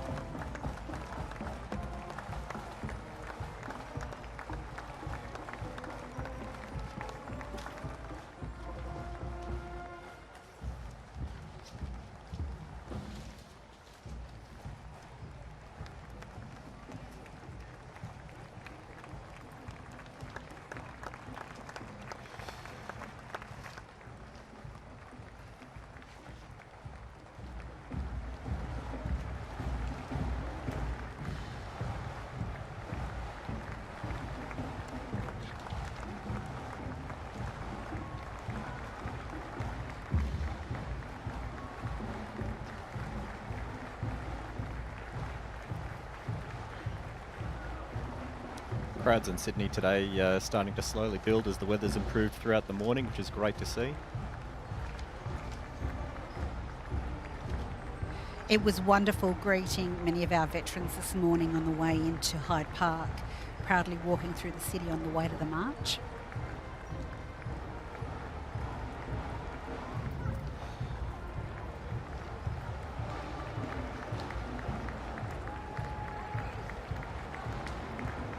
And I think we might be seeing a small element of 131 Divisional Locating Battery, our veterans marching behind the 4 Field Regiment.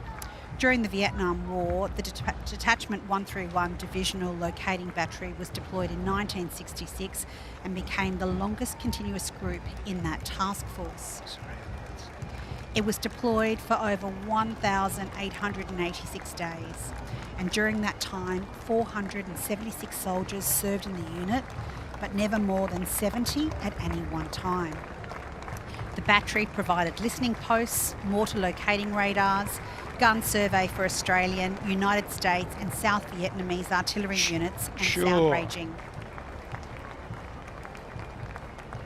The detachment remained in Vietnam until May 1971 and was disbanded in July 1971.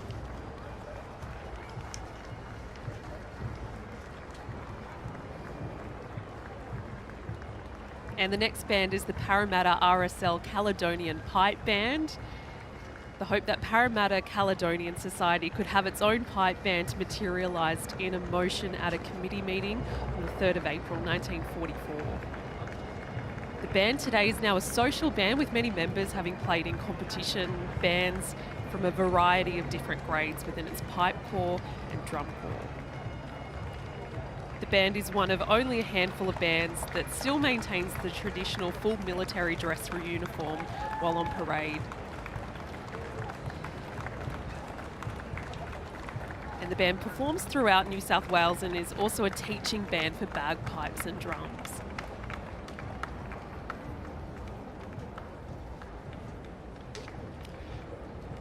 Behind the band's the Royal Regiment of Australian Artillery. A Battery's the longest serving unit in the Royal Australian in any Australian field force, dates to the time that the British cleared out in 1870, and of course they still proudly bearing the artillery colours of red over blue. And without guns, the infantry would have little support on the ground. Sorry.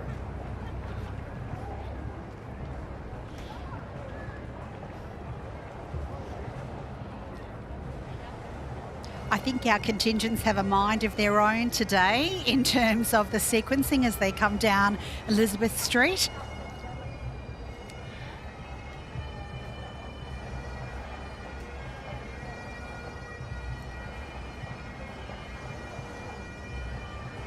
And the Australian Artillery Association is led by its president, Lieutenant Colonel Elaine Dunstan.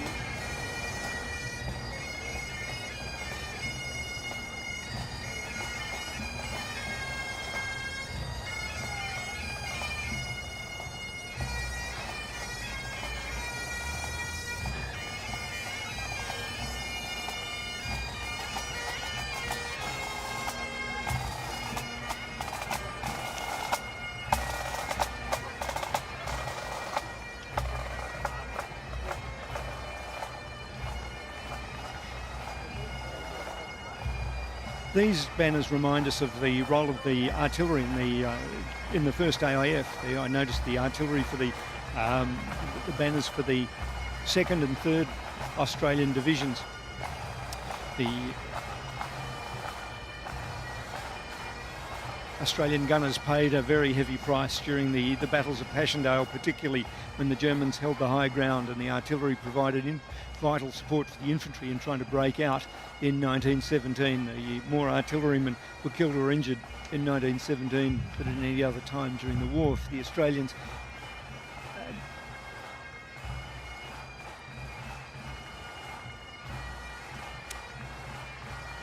The Field Regiment is the parent body for the batteries that we saw marching past earlier, and the 1st Field Regiment, as you can see from their banner, was made up of the 103rd, 101st, 105th batteries, and saw multiple tours in Vietnam right through the 1960s until withdrawn in 1972. I believe those batteries have a history dating back to World War I, and post the Second World War they also served during the Malayan Emergency as well as the Vietnam War.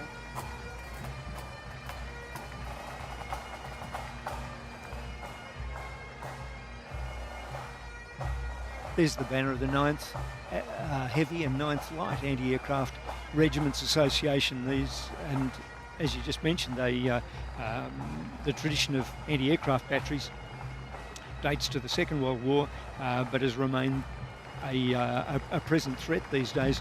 They're not using the old 40mm Bofors guns anymore, but it's now a missile and radar-led defence.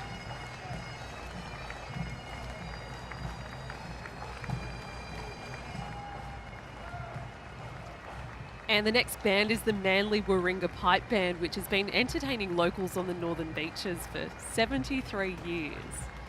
They've travelled to the UK many times to perform in the Royal Edinburgh Military Tattoo in Scotland, and this July will perform at the Basel Tattoo in Switzerland.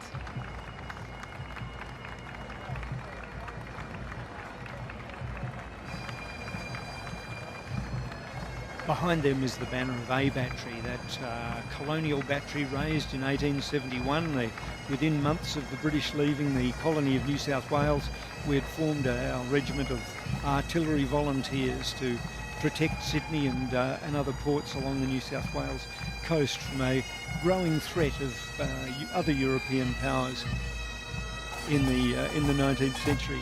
An A Battery, the reservists provided a pool of experience for the batteries going to war.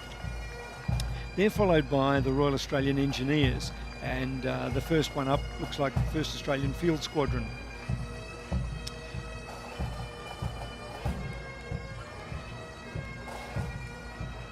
The Field Squadron, known as the Tunnel Rats, they performed some extraordinary tasks in Vietnam, descending into tunnels armed with only a pistol and a torch. They were among the bravest soldiers in Vietnam, doing a job that many others could not do.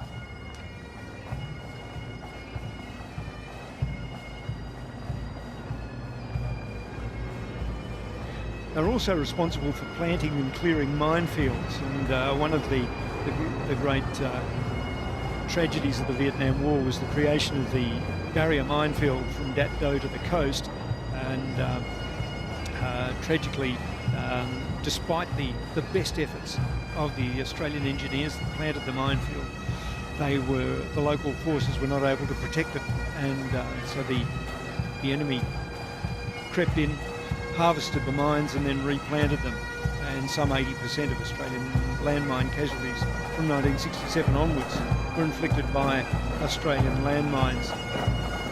Nevertheless, well, engineers and landmines playing a tragic part in modern warfare, the role of these people is essential and has certainly demonstrated itself in Afghanistan and Iraq in most recent conflicts. Absolutely essential for force protection. A few eyes casting skyward just then as the Historic Aircraft Restoration Society conducted its fly past of Sydney.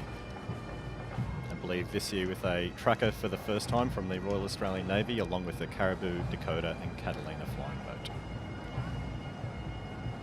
So behind the Tunnel Rats, we can see 17 Construction Squadron, led by Warrant Officer Class 2 Simon Lovell. We can just see a glimpse of the banner there. The banner shows the squadron symbol, which is the little bear, and the motto, "The little bear will fix it," which aptly describes their construction activities. Formed in 1949, the squadron is now based at Holsworthy Barracks and served in South Vietnam from 1966 to 1971. They've been across the Pacific, and during the 1980s they've also served in Namibia as part of the United Nations peacekeeping operations. I have been very privileged to work with 17 Construction Squadron as it has worked in remote Aboriginal communities as part of the Army's Aboriginal Community Assistance Program.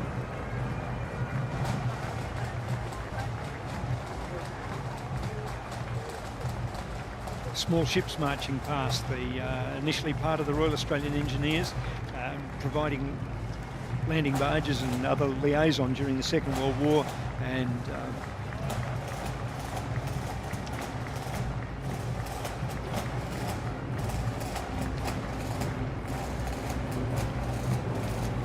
that was the 21 Construction Regiment Association, led by its president, Major Malcolm Botfield, retired.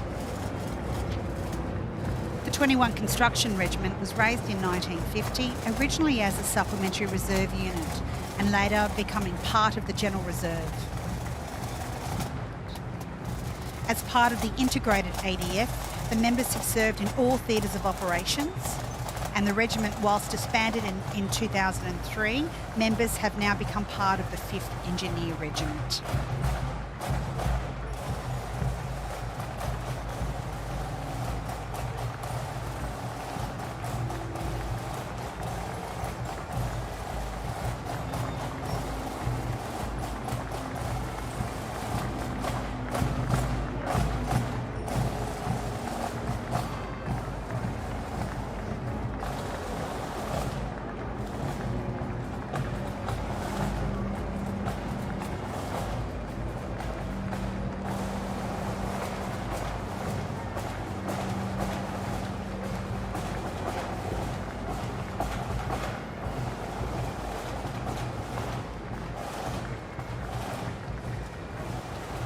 Australian Water Transport Units, initially in the Mediterranean, provided close support for the Navy, but in the Pacific they're best remembered for commanding landing barges on operations like the beach landings at Scarlet Beach, at Saddleberg, and then later, of course, the major amphibious operations in Borneo with the beach landings at Balikpapan and Tarakan.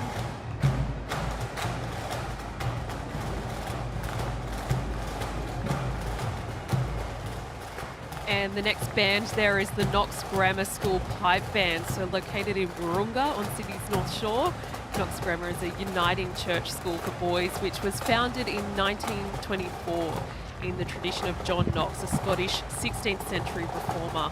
Established in 1946 with a group of just 9 boys and 4 sets of bagpipes, the Knox Grammar Pipes and Drums plays at commemorative events and also participates in competitions around Australia and the world. The pipe band wears the McPherson tartan, and there are approximately 100 students with the junior band, having an additional 30 members.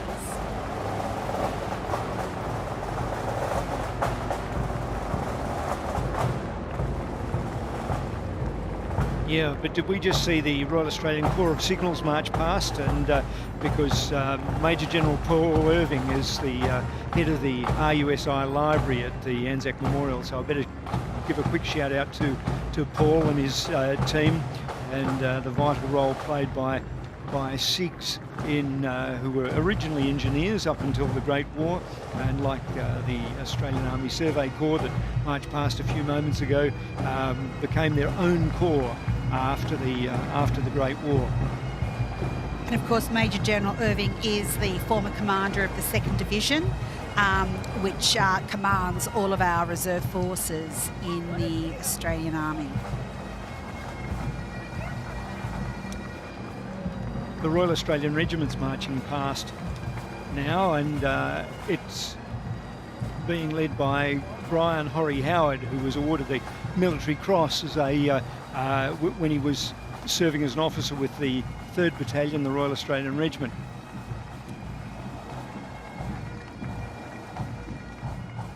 There's Paul Irving marching past in shot now.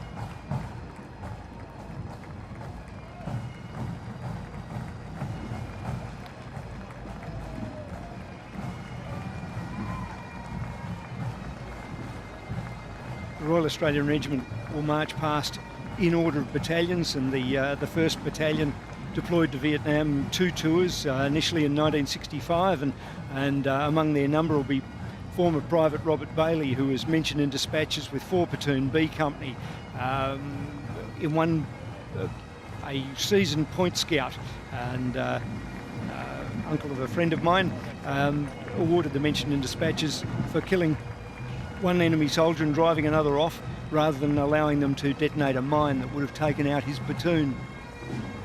2nd Battalion.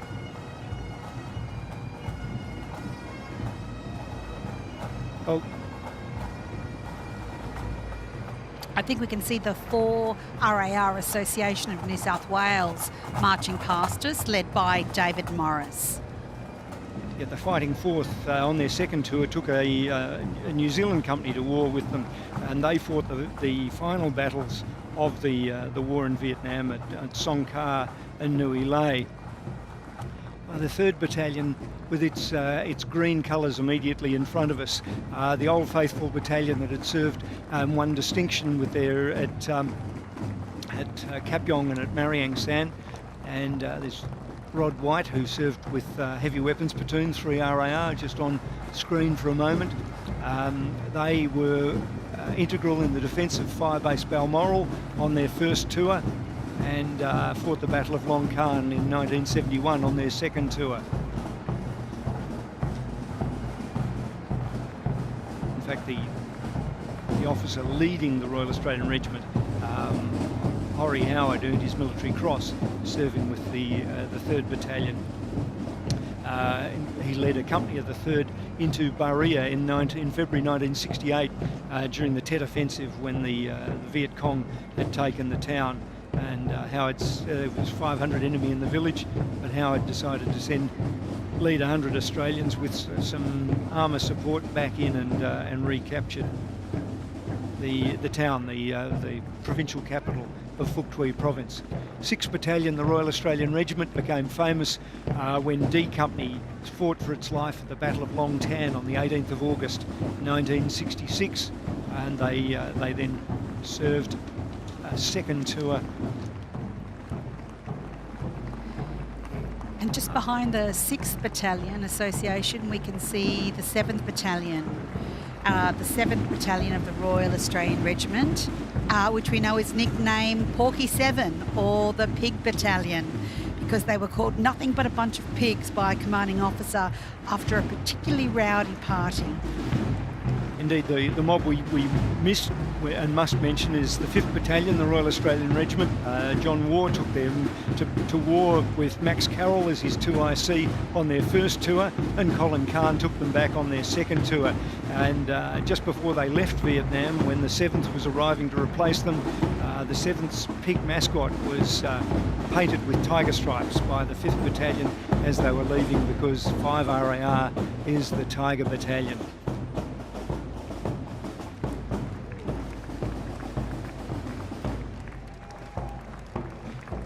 At the banner of 5-7 RAR, I think, just marched past with the end of national service and the reduction in size of the Royal Australian Regiment. Many of the battalions were combined, and 5 RAR was combined with 7. Here's the former Governor-General, Sir Peter Cosgrove, who was awarded the Military Cross. That must be 9 Battalion, because Sir Peter earned his Military Cross as a young platoon commander in October 1969, attacking a Viet Cong bunker complex, leading his platoon and throwing grenades and firing from the hip as they assaulted the enemy bunkers. A few weeks later, the enemy counterattacked, and Peter led the defence of the area that they had taken. Both of those actions contributed to a very well-earned Military Cross. Here you can see the combined 2 RAR and 4 RAR banner. Again, they were combined after the war in Vietnam, and of course 4 RAR eventually became commandos and served in Timor, and in 1999-2000, and is now formed, was then rebadged and retrained as the 2nd Commando Regiment. And the double diamonds, that distinctive colour patch of Australian Special Forces, and that began with the Australian independent companies of the Second World War and eventually became cavalry commandos by the end of the Second World War, and today they wear the distinctive green beret and dagger and boomerang of the commandos. We've gone back to the post-Vietnam infantry battalions, 2 4 RAR and 5 7 RAR. And behind them is the 9th Battalion, the Royal Australian Regiment, with its banners in brown, the colour of their lanyard.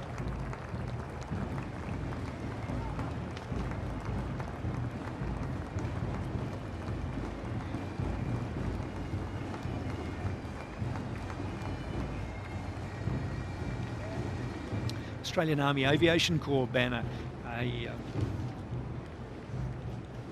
Eamon will probably talk over the top and talk about how vital the Air Force is, but Army aviators have provided vital artillery spotting ever since the first AIF, when 3 Squadron did the spotting for Monash's Corps before the Battle of Hamel, and Army aviation played a vital role in supporting the Royal Australian Regiment in the war in South Vietnam. Army aviation continues to play a vital role on current defence operations, with deployments including the Middle East, as well as disaster relief operations, including Tonga Assist. One of their Chinooks was deployed over there, as well as locally with Operation Flood Assist at home.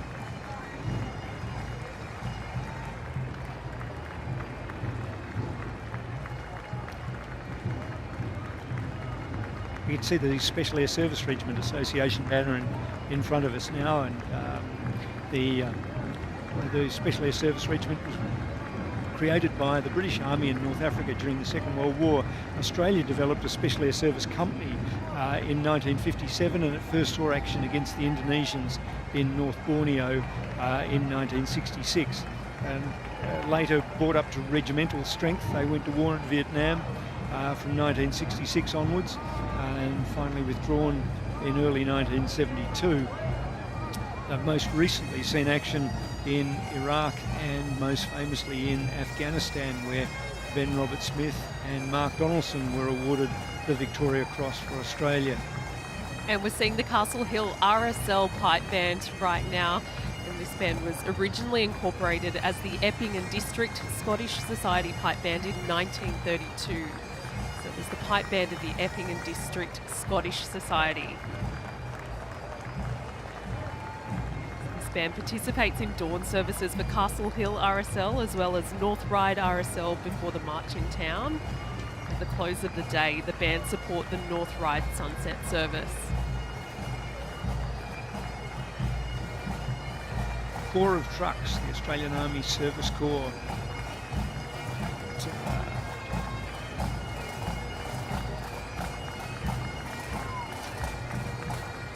Yes, and the association today is led by President Gary Smith. You can see 12 Transport, led by Dennis Quinlan, raised at Lancer Barracks in July 1948. In 1956, it was renamed 12 Company. The meaning being bridging, and was responsible for water transport and Bailey bridging.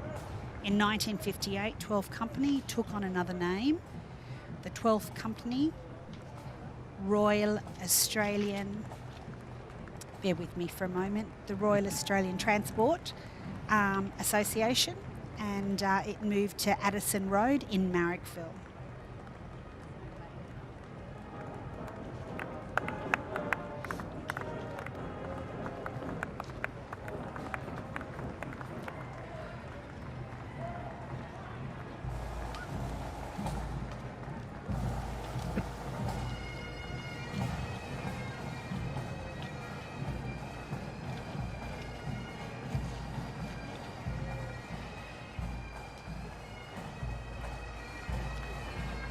Intelligence Corps just went past, and without the Intelligence Corps there'd be providing essential information on who our soldiers are facing. Their task on the battlefield becomes that much harder. And now we can see the Royal Australian Army Medical Corps Association and a number of Australian Army medical units, the 1st Australian Field Hospital, the 1st Field Ambulance and the 5th Field Ambulance. We're also supported by the Royal Australian Dental Corps as well.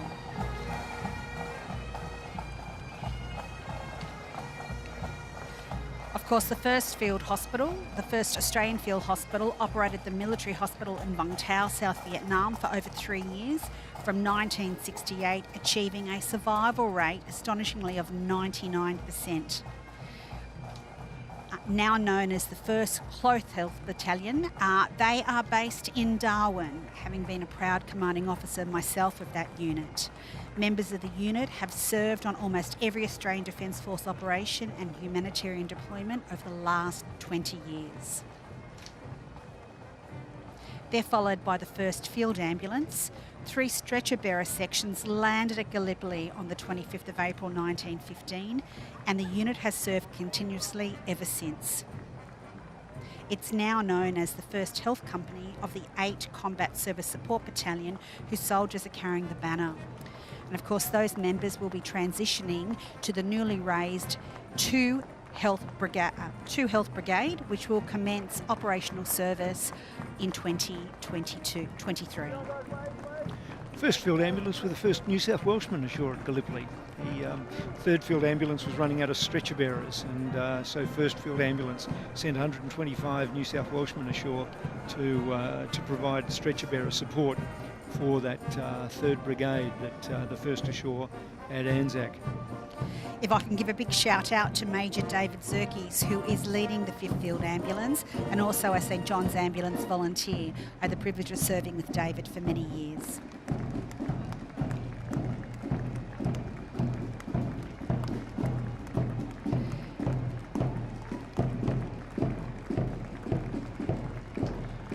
Women's Royal Australian Army Corps did a remarkable job during the Second World War. Initially, nobody believed that women had a role in uniform, and yet they turned up, insisted that they could replace men who could shoulder a rifle, and provided essential support for Australia's defence during the Second World War. Manning searchlights, anti-aircraft guns, serving as signallers, and a range of logistics and administrative support for the Australian Army. And of course we can see the grey and scarlet there of the Royal Australian Army Nursing Corps Association, New South Wales and ACT branch, led by Sarah Winter. And there of course is the proud beret of the Royal Australian Army Military Police. For the troops and with the troops is the motto. Georgina, I thought you'd mention why scarlet and grey is so important to the nurses. Yes, the red jackets and the grey trousers symbolise the traditional grey dresses and scarlet capes worn by nurses up until the end of the Vietnam War. Australia's very proud nursing officers have served continuously since the Boer War and are still accompanying Australian troops wherever they are deployed in Australia or overseas.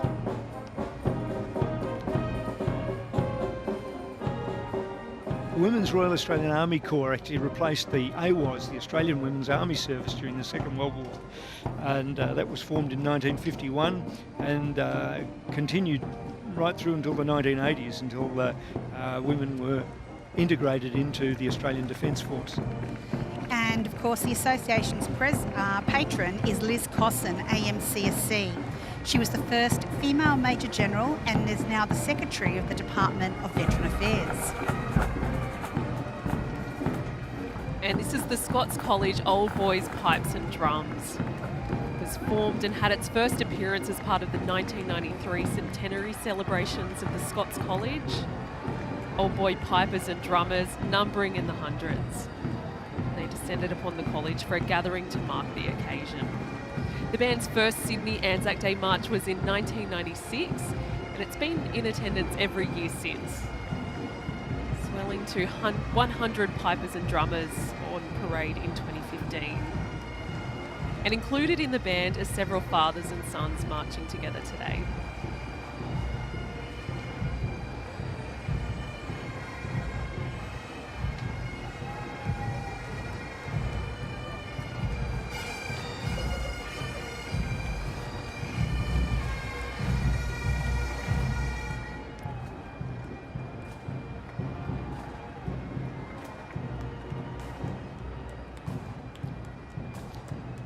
Appropriately behind a pipe band is the New South Wales Scottish Regiment Association, led by Major Woodhams.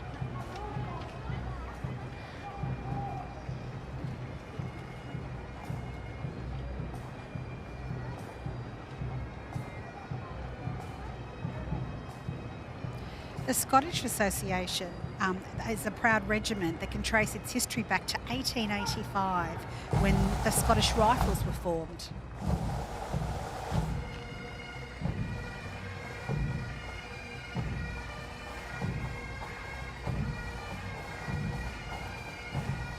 And this is the Sydney Thistle Highland Pipe Band.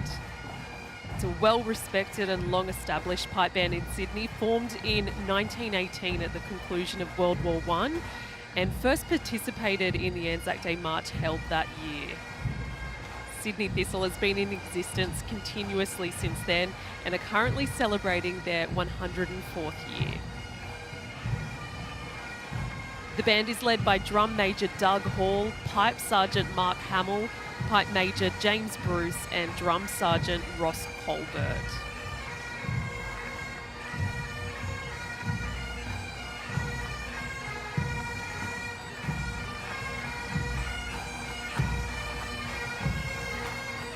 And the band wears the Farquharson tartan as part of both a traditional full-dress Highland regimental uniform and a modern-style Scottish walking-out dress.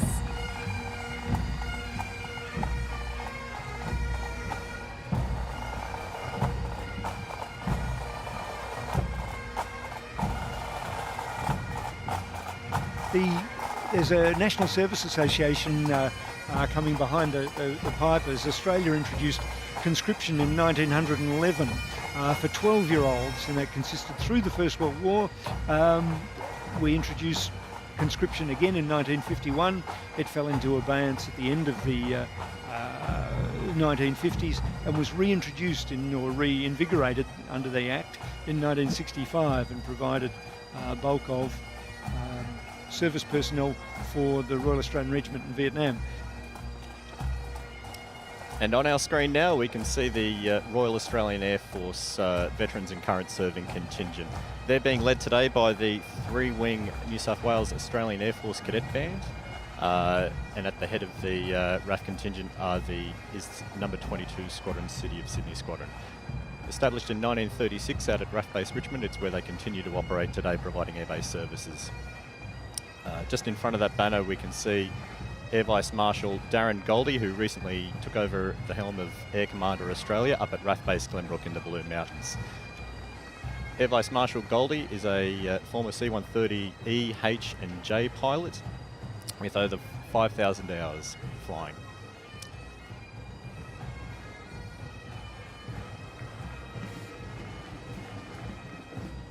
Here we can see the 3-wing Australian Air Force Cadet Band again. Yes, we skipped over 9 Div 6. Their banner march passed after the pipe band, so make sure the signals component for the Rats of Tobruk. Number 22 Squadron that you can see there was established as a Citizens Air Force Squadron for reservist members in Sydney in 1936. So has held a very rich relationship with the Sydney area. In 1942 they received Boston bombers and were deployed north to fight the war in New Guinea, where they received the only Victoria Cross to be awarded to a RAF member in the South Pacific for Flight Lieutenant Bill Newton VC for his actions. After the war, the squadron returned to Australia and was based in a number of locations throughout Sydney. And in the last 10 years has taken on the role of providing airbase operational support at RAF Base Regiment. So they've been incredibly busy with supporting Operation COVID Assist, Flood Assist and Bushfire Assist in the wider Sydney and New South Wales area. And just behind them we can see the banners of the Royal Australian Air Force Association and the Australian Flying Corps. During World War I, more than 3,000 Australians served overseas in 4 flying squadrons of the Australian Flying Corps, deploying to what is now modern-day Iraq, as well as the Western Front of Europe. This includes Lieutenant Frank McNamara, whose rescue of a fellow downed pilot in Mesopotamia earned him a Victoria Cross. And he was definitely a lieutenant because he was Army at the time. And a nice link is that one of their members who returned to Australia, who'd flown with 3 Squadron, Nigel Love, helped start the Sydney Airport, which at the time was an eaten-out paddock and a broken down abattoir. But he brought 3 Avro 504s back from the Western Front, and the next thing you know, he was looking for somewhere to land them, and AV Rose in England asked him for a paddock, and he found a spot down at Mascot. It's worthwhile pointing out the banner too for the Women's Royal Australian Air Force Association, which is the first and largest of the 3 women's services during the war, with over 27,000 passing through its ranks. And you just saw the Homebush Boys High School Drum Corps, which has been serving the Homebush and Strathfield communities for nearly 15 years. The boys are excellent school representatives and work hard at their craft. The Drum Corps traditionally performs at their local RSL and council events, as well as all formal school occasions. They've regularly participated in the Anzac Day events in the CBD. At the bottom of our screen there we can see number 3 Squadron from RAF Base Williamtown. 3 Squadron's got a very rich history going back to the First World War with its service with the Australian Flying Corps. It was the first squadron to be based in Sydney when it was relocated to RAF Base Richmond in 1925, and also saw wartime service in North Africa and the Middle East. And just behind them is 76 Squadron, another wartime Kitty Hawk squadron. 76 Squadron also fought in the Battle of Milne Bay in New Guinea in August and September, which saw aircraft attacking Japanese ground forces at the end of their airstrip. The attacks made by 75 and 76 Squadron were later described as the decisive factor in defeating the Japanese landing.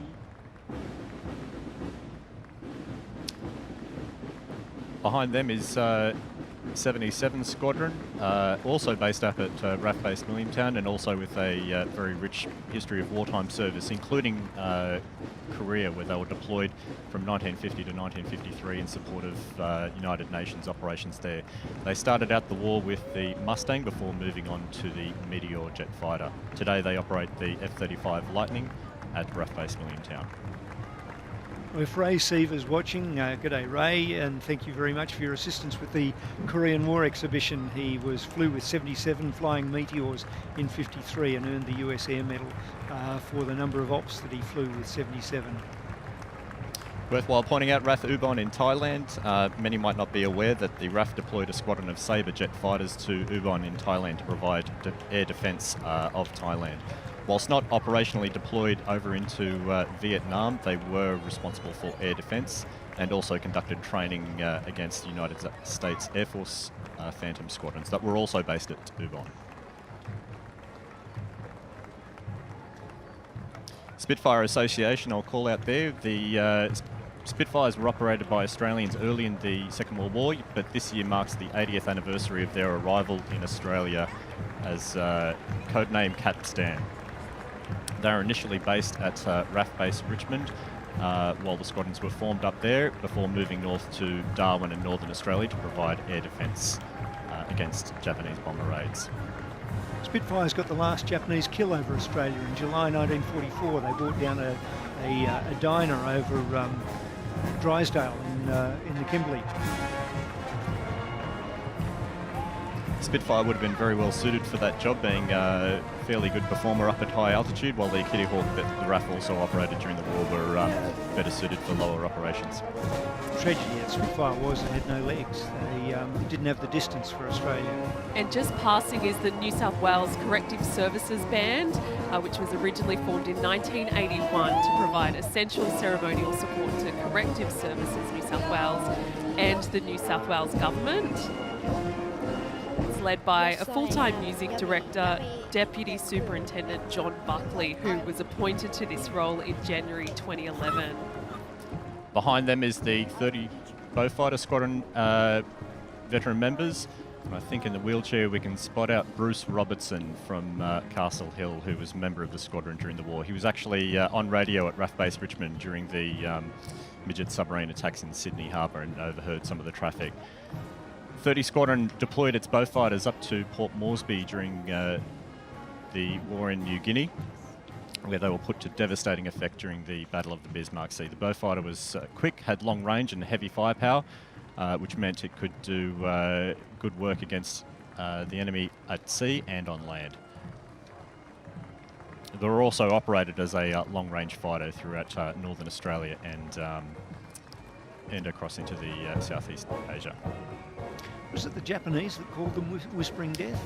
It's a bit of a myth, I think, that the bow fighter community started about itself, but look, never let a good name go to waste. Behind them is the 22 Squadron Association,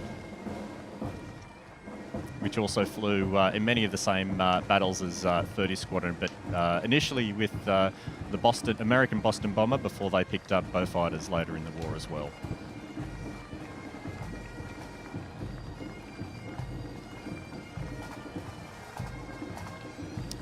.454 and .459, which I believe were both formed at RAF Williamtown and sent to North Africa during the war, and then RAF Vietnam 1964 to 1972, this year marking the 50th anniversary of the return of number 35 Squadron.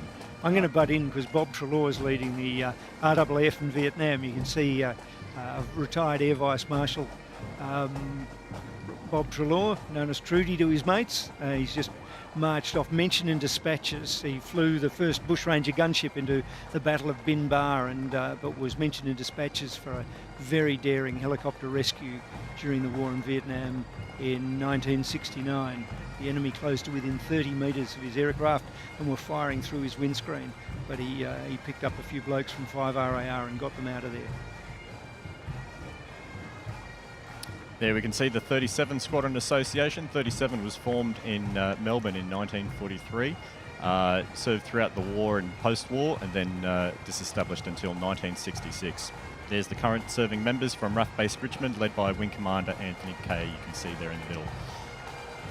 37 Squadron since 1966 has operated the C-130 Hercules at RAF Base Richmond, and arguably one of the busiest squadrons in the Air Force. Recently they've been engaged in Operation Tonga Assist, helping deliver relief out there, as well as the evacuation of non-combatants from Kabul last August.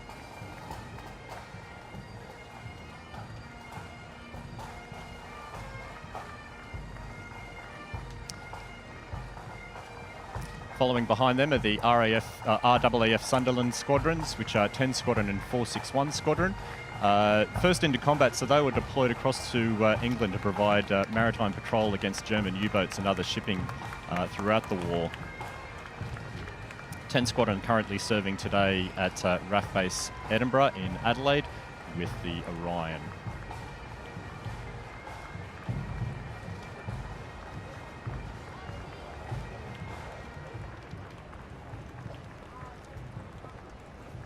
And I believe that's Air Mobility Training and Development Unit with number 3 Aeromedical Evacuation Squadron in front of them. AMTDU is responsible for developing airdrop loads to come out the back of our aircraft, as well as being carried underneath Army and Navy helicopters. It has been very busy developing new load carrying techniques with the introduction of new transport aircraft in the RAF over the last 15 years.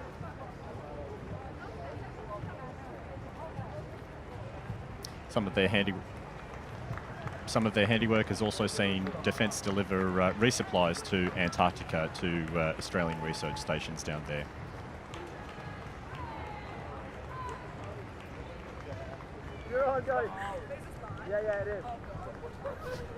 It's great to see young Australian cadets of all of Army and Air Force out there today. Catalina Squadrons, the famous Black Cats. In fact, I think we might have heard one flying over Sydney earlier today.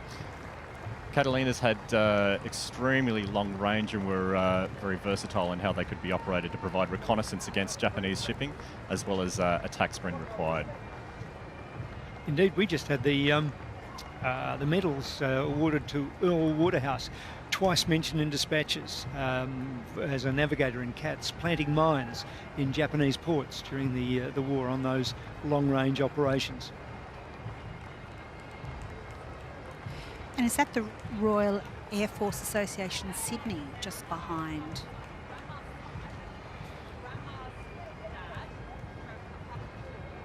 The Royal Air Force is the longest serving independent air force in the world, and the RAF Association Sydney branch represents all airmen and women who served in the Royal Air Force in the UK and all around the globe.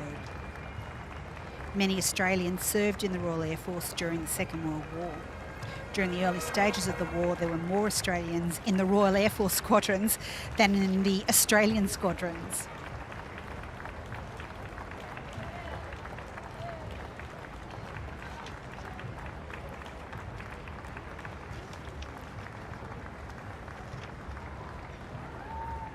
Where would you be without the Royal Australian Army Catering Corps?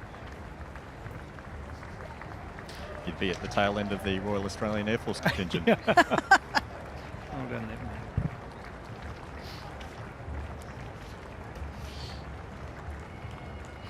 The Royal Australian Army Catering Corps, and they're led by Dwayne Carbridge today. The motto of the Corps is, "We sustain." Did you know that the Catering Corps was formed in 1943 on the instigation of Lieutenant Colonel Sir Stanton Hicks? He was an Australian Army Medical Corps officer who saw the need to improve the standard of Army food and nutrition for our fighting troops.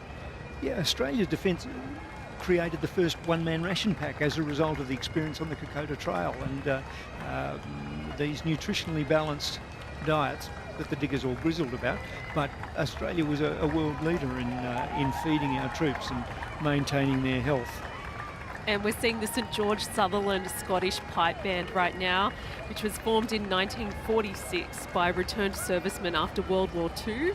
They participated in Anzac Day and Remembrance Day commemorations for the last 74 years. They're primarily a social and community band, though they regularly perform for private and community events, and they work to pass on the traditions of piping and drumming to new members of all ages.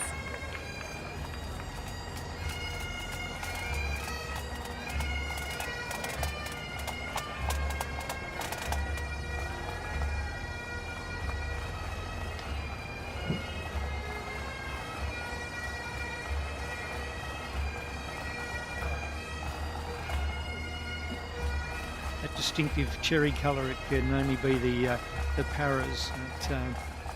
Australia formed a parachute battalion during the Second World War, and some of the most highly trained troops in Australia. Tragically, they didn't deploy, but the British did, and there are a number of British veterans of the parachute regiment marching the.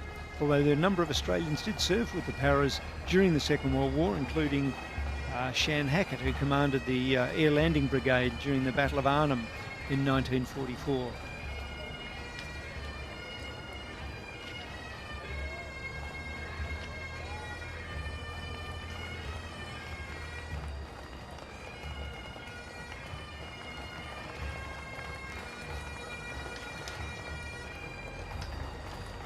Combined British Forces Association, led this year by Ben Martin of ex-Royal Scots, a relatively new association for all ex-service members of the British Forces who have made their home in Australia.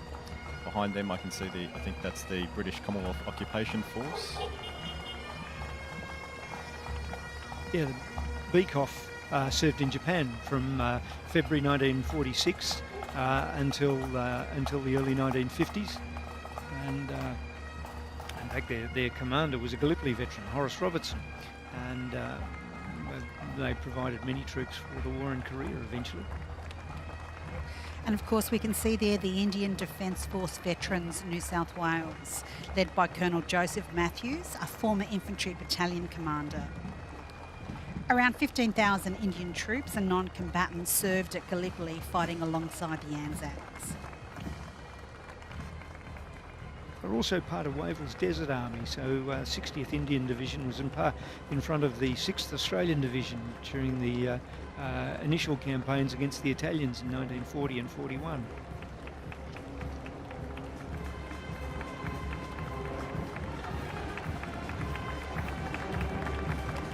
And this is the Maltese Concert Band, formerly known as Our Lady Queen of Peace Band. The band changed its name in 2020. It was established in 1976 and based in the western suburbs of Sydney.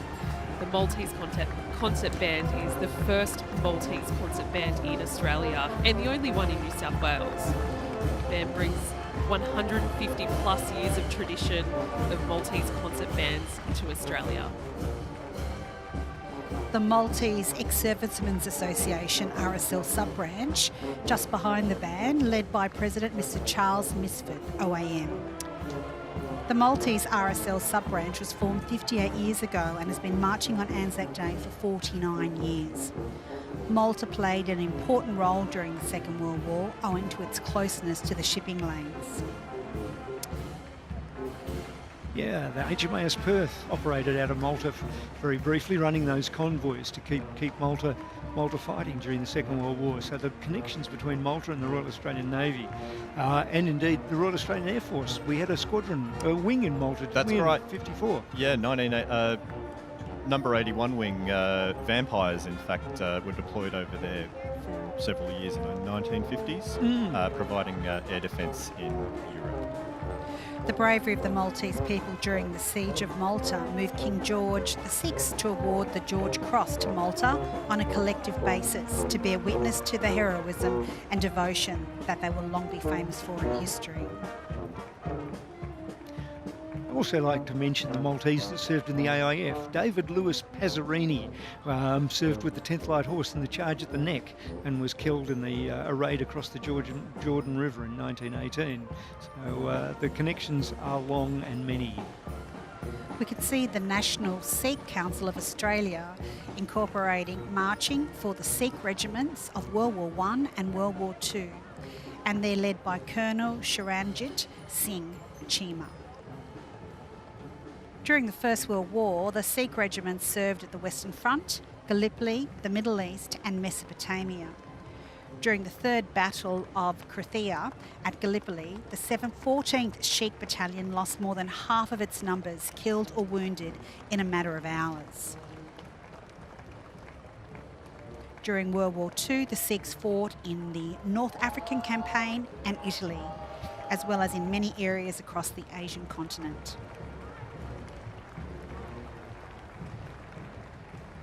And there we see the Royal Hong Kong Regiment, the Volunteers, led by Patrick Chung, Warrant Officer Class 1. These volunteers were formed in 1854 due to the defenceless state of the colony at the time. These forces saw active service during the defence of Hong Kong in World War II and was awarded the Battle Honour Hong Kong in 1957.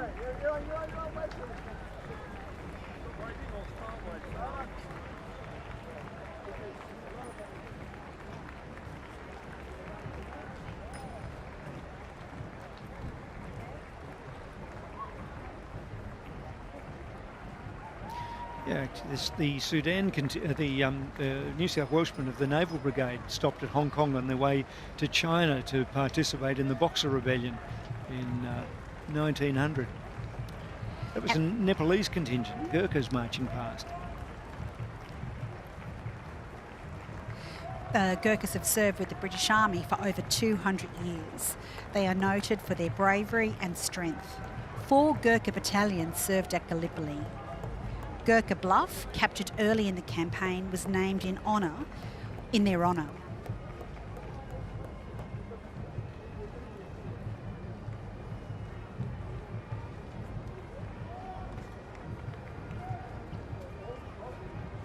They also served closely with the Australians during the campaign against Indonesia in North Borneo in 1965-66. During Konfrontasi, the Gurkhas played a very significant role in that jungle war. It's interesting to note that in May 2009, the British government announced that all Gurkha veterans who had retired before 1997 with at least 4 years of service would be allowed to settle in the UK.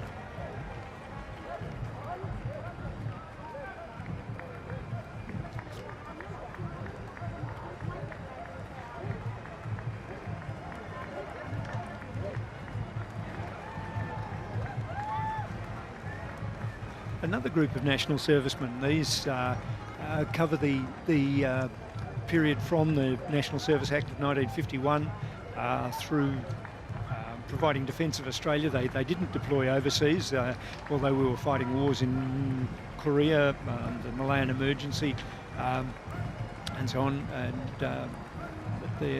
the Act was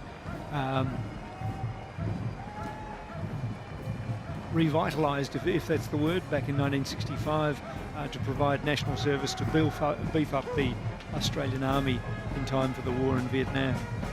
And this is the New South Wales Ambulance Band. The band master is Michael Saltus, and the ambulance band was commissioned in 1985. The conductor drum major is Mr. Kevin Skews. The band has performed for Her Majesty Queen Elizabeth II at the opening of Parramatta Stadium. And Eamon, I think we can see the Australian War Correspondents and Military Public Affairs Association on the screen just there, led by Lieutenant Colonel Christopher Holcroft. That's right. The Australian War Correspondents and Military Public Affairs Officers Association was formed after World War II. Journalists, photographers and videographers who have covered wars in either a civilian capacity or military joined forces to form the association. The motto of the association is "We go, so you know," and they continue to go everywhere to operations to this day from all 3 services. Members have covered the action in Vietnam, Iraq, Afghanistan, Rwanda, East Timor and other theatres.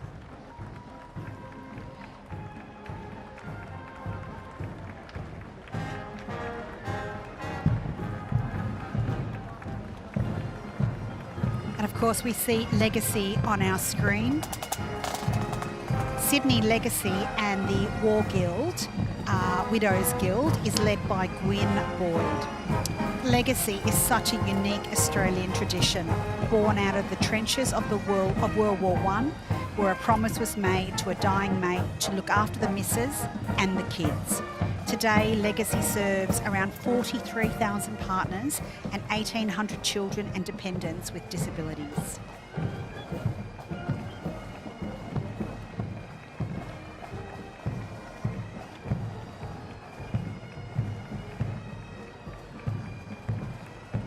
And we can see the many descendants of veterans marching on our screen before us.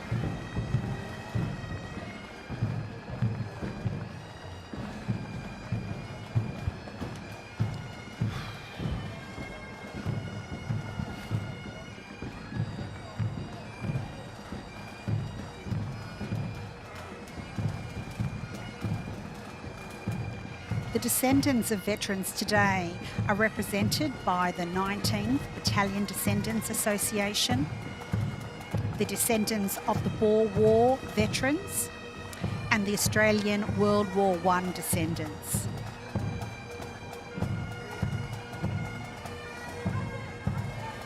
Yes, this group are direct descendants of those who served in the Australian forces from 1914 to 1918.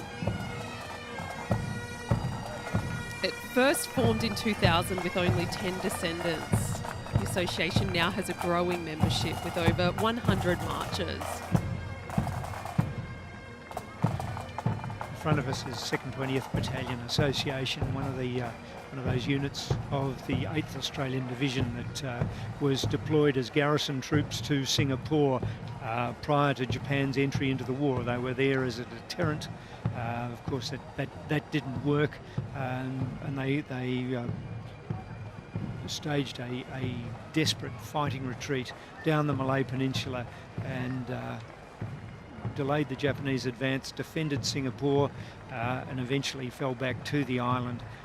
Tragically, were forced to surrender when the island fell on the 15th of February 1944, and their personnel suffered dreadful 3.5 years of the cruelest possible internment, serving on the Burma-Thailand Railway and slave labourers in Japan, and some went to Borneo to build an airfield at Sandakan.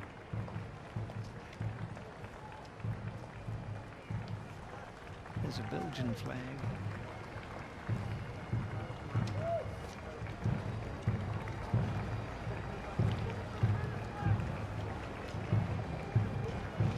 Tok H, Talbot House, that was a rest area at Popperingy in Belgium during the Great War.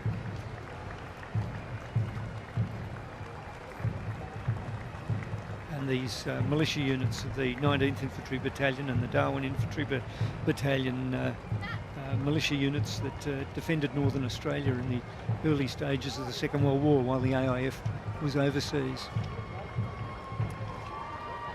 Another infantry unit from the militia. A wonderful moth-eaten souvenir of the Second World War, a pioneer pennant at the 35th Battalion, a New South Wales militia battalion that was saw action in New Guinea and eventually fighting in the IW-WEWAC campaign in support of the 6th Division AIF.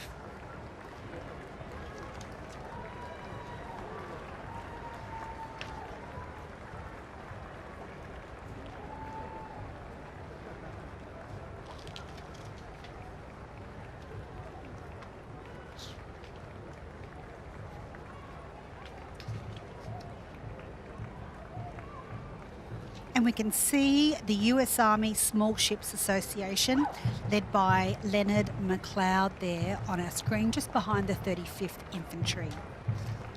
The US Army Small Ship Section from 1942 to 1947 was a unique organisation formed in response to advancing Japanese forces in the South Pacific during the Second World War.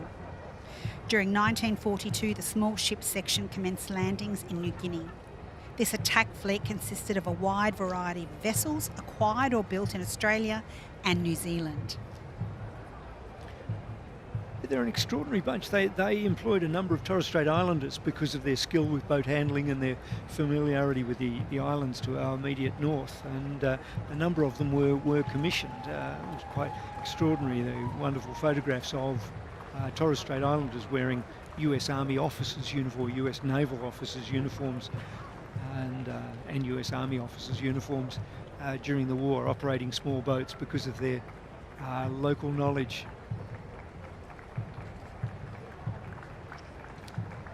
Also involved in rescue of US and Australian aviators down in off Horn Island and other areas between Australia and New Guinea. And we can see the banner of France on the screen before us. The French War Veterans Association of New South Wales today, led by Association President Jean-Louis Warbrec. This contingent is made up of veterans and descendants from the Free French forces in World War II and many post-war conflicts.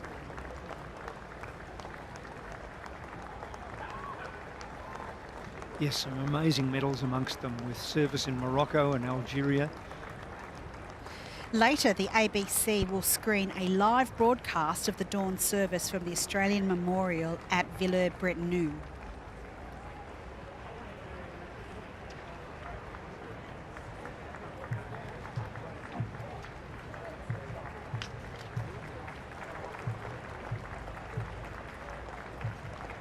The Americans went past a little earlier, and Australia has a long association with the Americans, and it's interesting that one of the characters down at the cenotaph is modelled on an Australian chap named Darby, who served with the American Rough Riders in the war against Spain in Cuba, but eventually during the Great War served with the 15th Battalion and was later a medic on the Western Front. With the 80th anniversary of the bombing of Darwin, the fighter squadron in Darwin during the bombing was an American fighter squadron. Okay, it would be very remiss of me today if I was not calling out the Irish banner on our screen before us. As a proud Irish woman myself, serving in the Australian Defence Force for 30 years. Now, this association was founded by Patrick Armstrong JP of the Royal Ulster Rifles in 2006. It currently has 25 members of Irish servicemen who have served in any Allied military force. It also has its ranks in Australian ex-servicemen who identify with the island of Ireland. The banner has a map of Ireland with the 4 provinces in each corner and the 94 battles, sieges and countries in which Irish veterans have proudly served. Did you mention that the contingent was led by Bess Campion from the Irish Defence Force? In fact, I think the finest statue in New South Wales is that of an Irish officer, Richard Burke, who was Governor of New South Wales from 1831 to 1837. Was shot in the face in the Netherlands in 1799, served against the French in Spain, and eventually turned up in Australia. A proud history of Irish men and women serving both in Australia and abroad. Squeezing in between the French and the Irish are the Greeks. Many Greek Australians have served in the Australian Defence Force, including nearly 90 who were at Gallipoli and the Western Front during World War I. The battles of Greece and Crete in 1941 saw Australian soldiers fight alongside the local population against the invading German army. Many Greek and Cretan families often took fatal risks to shelter soldiers from the Germans. And just squeezed in there behind the Irish, we can see the banner for Korea, led by Nak Yon Peak. This unit consists of veterans from the Korean War Veterans Association, the Korean Vietnam Veterans Association of Australia and the Korean Marine Corps Association, who have settled in Australia. Yeah, Sir Francis Hassett, who commanded the 3rd Battalion, the Royal Australian Regiment, in that legendary battle at Mariang San, said that he couldn't have won it without the Korean CATCOMs, Korean Augmentation Troops for the Commonwealth Brigade. And we can... Oh, that's the Serbian Veterans and Descendants Association, led by George Petkovic. Yeah, they played a vital role in the First World War. Indeed, they were one of the causes of the First World War, the Serbs in their war against the Austrians. And the Australian connection is that Miles Franklin served as a nurse attached to the Serbian army during the Great War, and along with a number of Australian nurses. Many of them were tragically massacred in 1917 by the Bulgarians, but the Serbian front. And the Serbian people were among the first to form resistance against the Nazis in occupied Europe during World War II. And of course, we've got the Polish coming up on our screen now. The Polish Ex-Servicemen's Association, led by Jerzy George Belowowski. He's 94 years old. You can see him there in the wheelchair on the screen. The Sydney sub-branch of the Polish Ex-Servicemen's Association was established in 1950, and they are marching today to honour and remember those who fought for an independent Poland during the Second World War. They also served alongside the Australians at Tobruk. There was a Polish artillery battery in support of the 9th Australian Division, and were added to the garrison later in the campaign. And I believe Polish fighter pilots contributed greatly to the Battle of Britain. There were 16 Polish squadrons in the Royal Air Force at the time.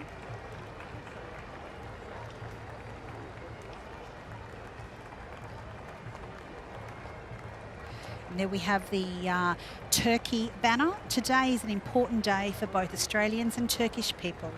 In spite of the fierce fighting that occurred at Gallipoli, Australian and Turkish soldiers developed a mutual respect for each other.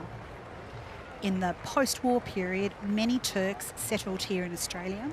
Turkish troops fought alongside Australians in the Korean War and with our allies during the First Gulf War.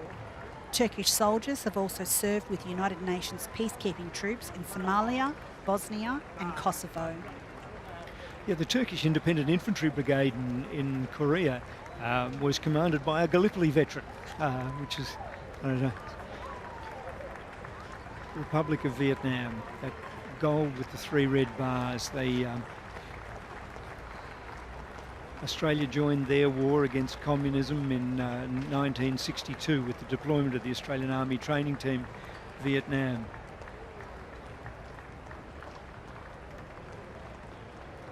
And the AATTV was integrated into the ARVN, providing that sort of expertise and advice, while the Australian Task Force operated in South Vietnam in Phuoc Tuy Province to the east of Saigon. I believe they've marched in Sydney during Anzac Day since 1977.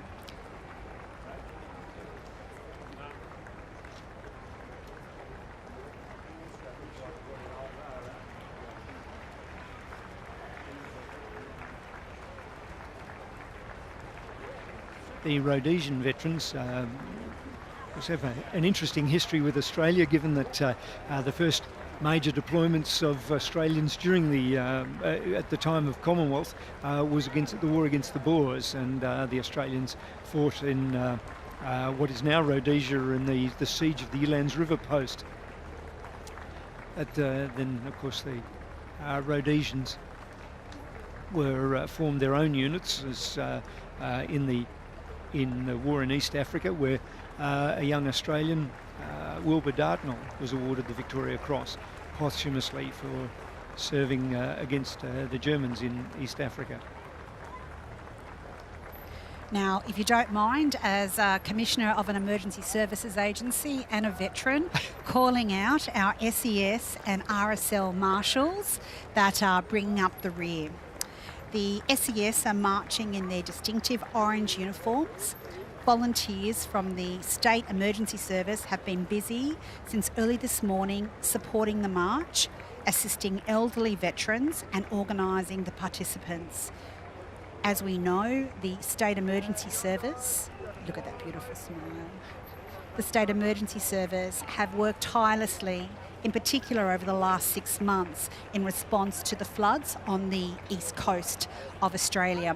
And as you can see, a number of the SES volunteers from New South Wales on the screen there are not only wearing the medals of their grandparents and family members, there are also a number of veterans who are also wearing their medals representing their service to Australia.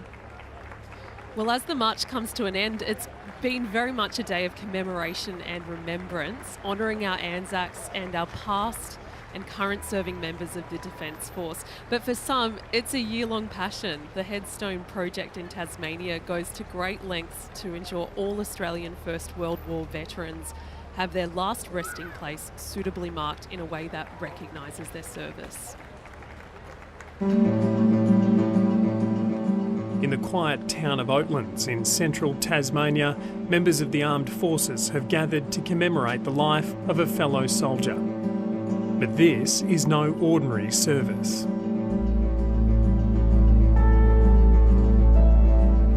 Before there was just a simple metal cross with G Hardwick painted very rustically, so it's lovely to see that he's finally being recognised as a soldier. In 1963, Cornelius George Hardwick was buried here at the age of 80. His unadorned grave gave no indication he'd risked his life for his country during the First World War. The government made the promise to these men when they encouraged them to go away back in 16, 17, 18, that we will look after you when you come home. You make that kind of promise and these men expected to be looked after. And they weren't really looked after. If, like George Hardwick, their death wasn't attributable to their war service, their family received no financial support for a memorial. He was just one of those who was basically forgotten about. Andrea and Ron Gerard are members of the Headstone Project, an organisation which seeks to give deceased veterans who ended up in makeshift grave sites their overdue honours. A ceremony like this is thanks to their tireless research, fundraising and labour.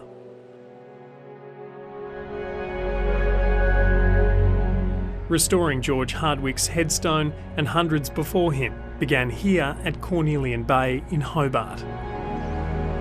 There's 9 of us. I think the youngest one's in the mid-50s. Most of them are 70 and above. The not-for-profit organisation needs to source concrete, tools, labourers and plaques, amongst many other things. Every headstone restoration requires these volunteers to travel hundreds of kilometres. The gravesite needs to be prepared at least a week before the ceremony to ensure both the headstone and the plaque are secure. Over many years of doing this work, the Headstone Project have it all down to a fine art. And while the work is physically taxing, the sad circumstances of these lost soldiers keep the group motivated, determined to leave no one behind. Since 2010, the Headstone Project has restored more than 500 graves in Tasmania alone. At a cost of $750 each, that's a total cost of around $375,000. Now, while this organisation and others like them across the country used to receive government funding, that's no longer the case, and they estimate there are more than 10,000 left to do. At the moment, we're using whatever reserves we've got, so I've tried to be very careful and keep some money aside. They're desperate to secure long-term funding before they and the rest of their team become too old to carry on. We would like to keep the project going, but the age of our volunteers is prohibitive of that. And if they can't find the money or the volunteers, what happens next? I don't know. I wouldn't like to think that one. No, we don't like that thought. But basically, I guess the project will just fold up. Without them, thousands of soldiers' graves will remain unmarked, their history of service buried with them. 100 years ago, George Hardwick put his life on the line for his country. Finally, the time has come to lay him to rest.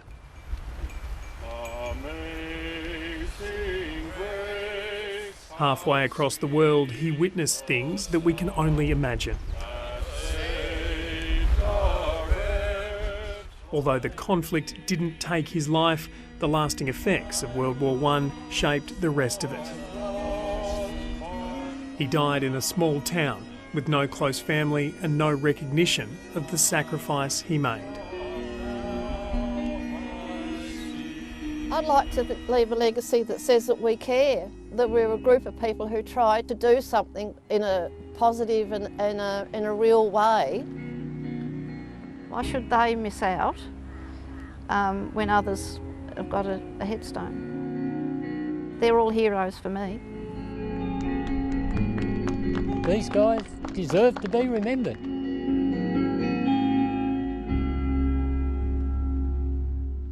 A really important project, and well, the march is over, wrapping up. A few people starting to head out, and it's nice to see no umbrellas there. Well, it is tradition on this Anzac Day of remembrance to hear from the Governor-General. So here with his Anzac Day message is His Excellency General, the Honourable David Hurley.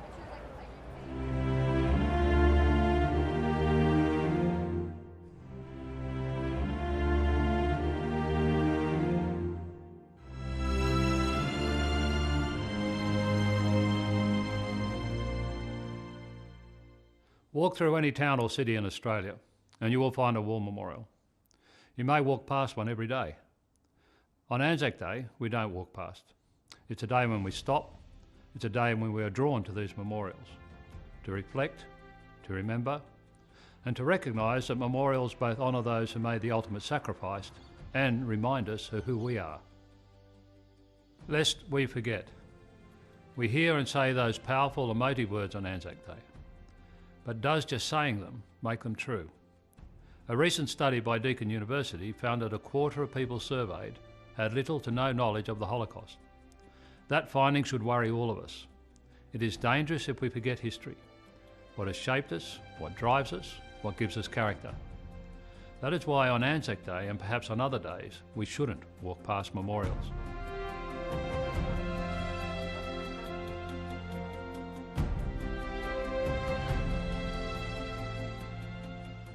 We pause and reflect for different reasons. Some are personal. Growing up in Port Kembla, the War Memorial and Anzac Day meant learning about my relatives who had served. At Duntroon and throughout my time serving in the Australian Army, they represented those who had come before, those I was serving with, those who didn't return, and the families they left behind. Memorials also tell the story of who we were in our darkest hours, the story of who we still are when our backs are against the wall, the story of a people committed to service and putting others before self. Earlier this year, I spoke at the dedication of a memorial to the Australian nurses massacred on Banker Island in 1942. The memorial immortalises the words of the commanding officer, Major Irene Drummond, to the nurses as they face certain death at the hands of the enemy. Chin up, girls. I'm proud of you and I love you. Beyond her remarkable bravery, Major Drummond's words speak to who we are, our values, and who we can be. Committed to service, putting others before self, compassionate, and always, in the face of adversity, a gritty determination to get through. As Linda and I travel around Australia, we see living examples of these characteristics. Major Drummond's words live on. The response to the recent floods in New South Wales and Queensland are a living embodiment of her sentiment and the Anzac legacy writ large in our day-to-day life. So too is the service of ADF personnel on deployment and operations here and overseas. The legacy lives on in the work of veterans who, after their time in uniform, continue to serve and help others. It lives on all around us. In the countless examples we see in communities every day of selflessness, of service, determination to get the job done, and of compassion for others. Anzac Day and the memorials that exist all around Australia are reminders of these characteristics. In honouring the service of our forebears, our modern veterans, and those who continue to serve, we recognise that they embody the characteristics that define us as a nation. Being a veteran is not an identity in and of itself. Veterans are not superheroes. In fact, they are, and I mean this as a compliment, ordinary. They are our daughters and sons, our husbands and wives, loved ones, our parents, our mates, and our colleagues. In the sum of their stories, we see loyalty, compassion, mateship, characteristics that have shaped and are part of who we are as a nation. Characteristics that we see displayed day in, day out in myriad ways in every part of Australia. A single name on a wall of a memorial cannot tell that full story. A single day in the calendar cannot ensure we remember, but they can remind us of who we were, who we are, and who we aspire to be. We must remember, lest we forget.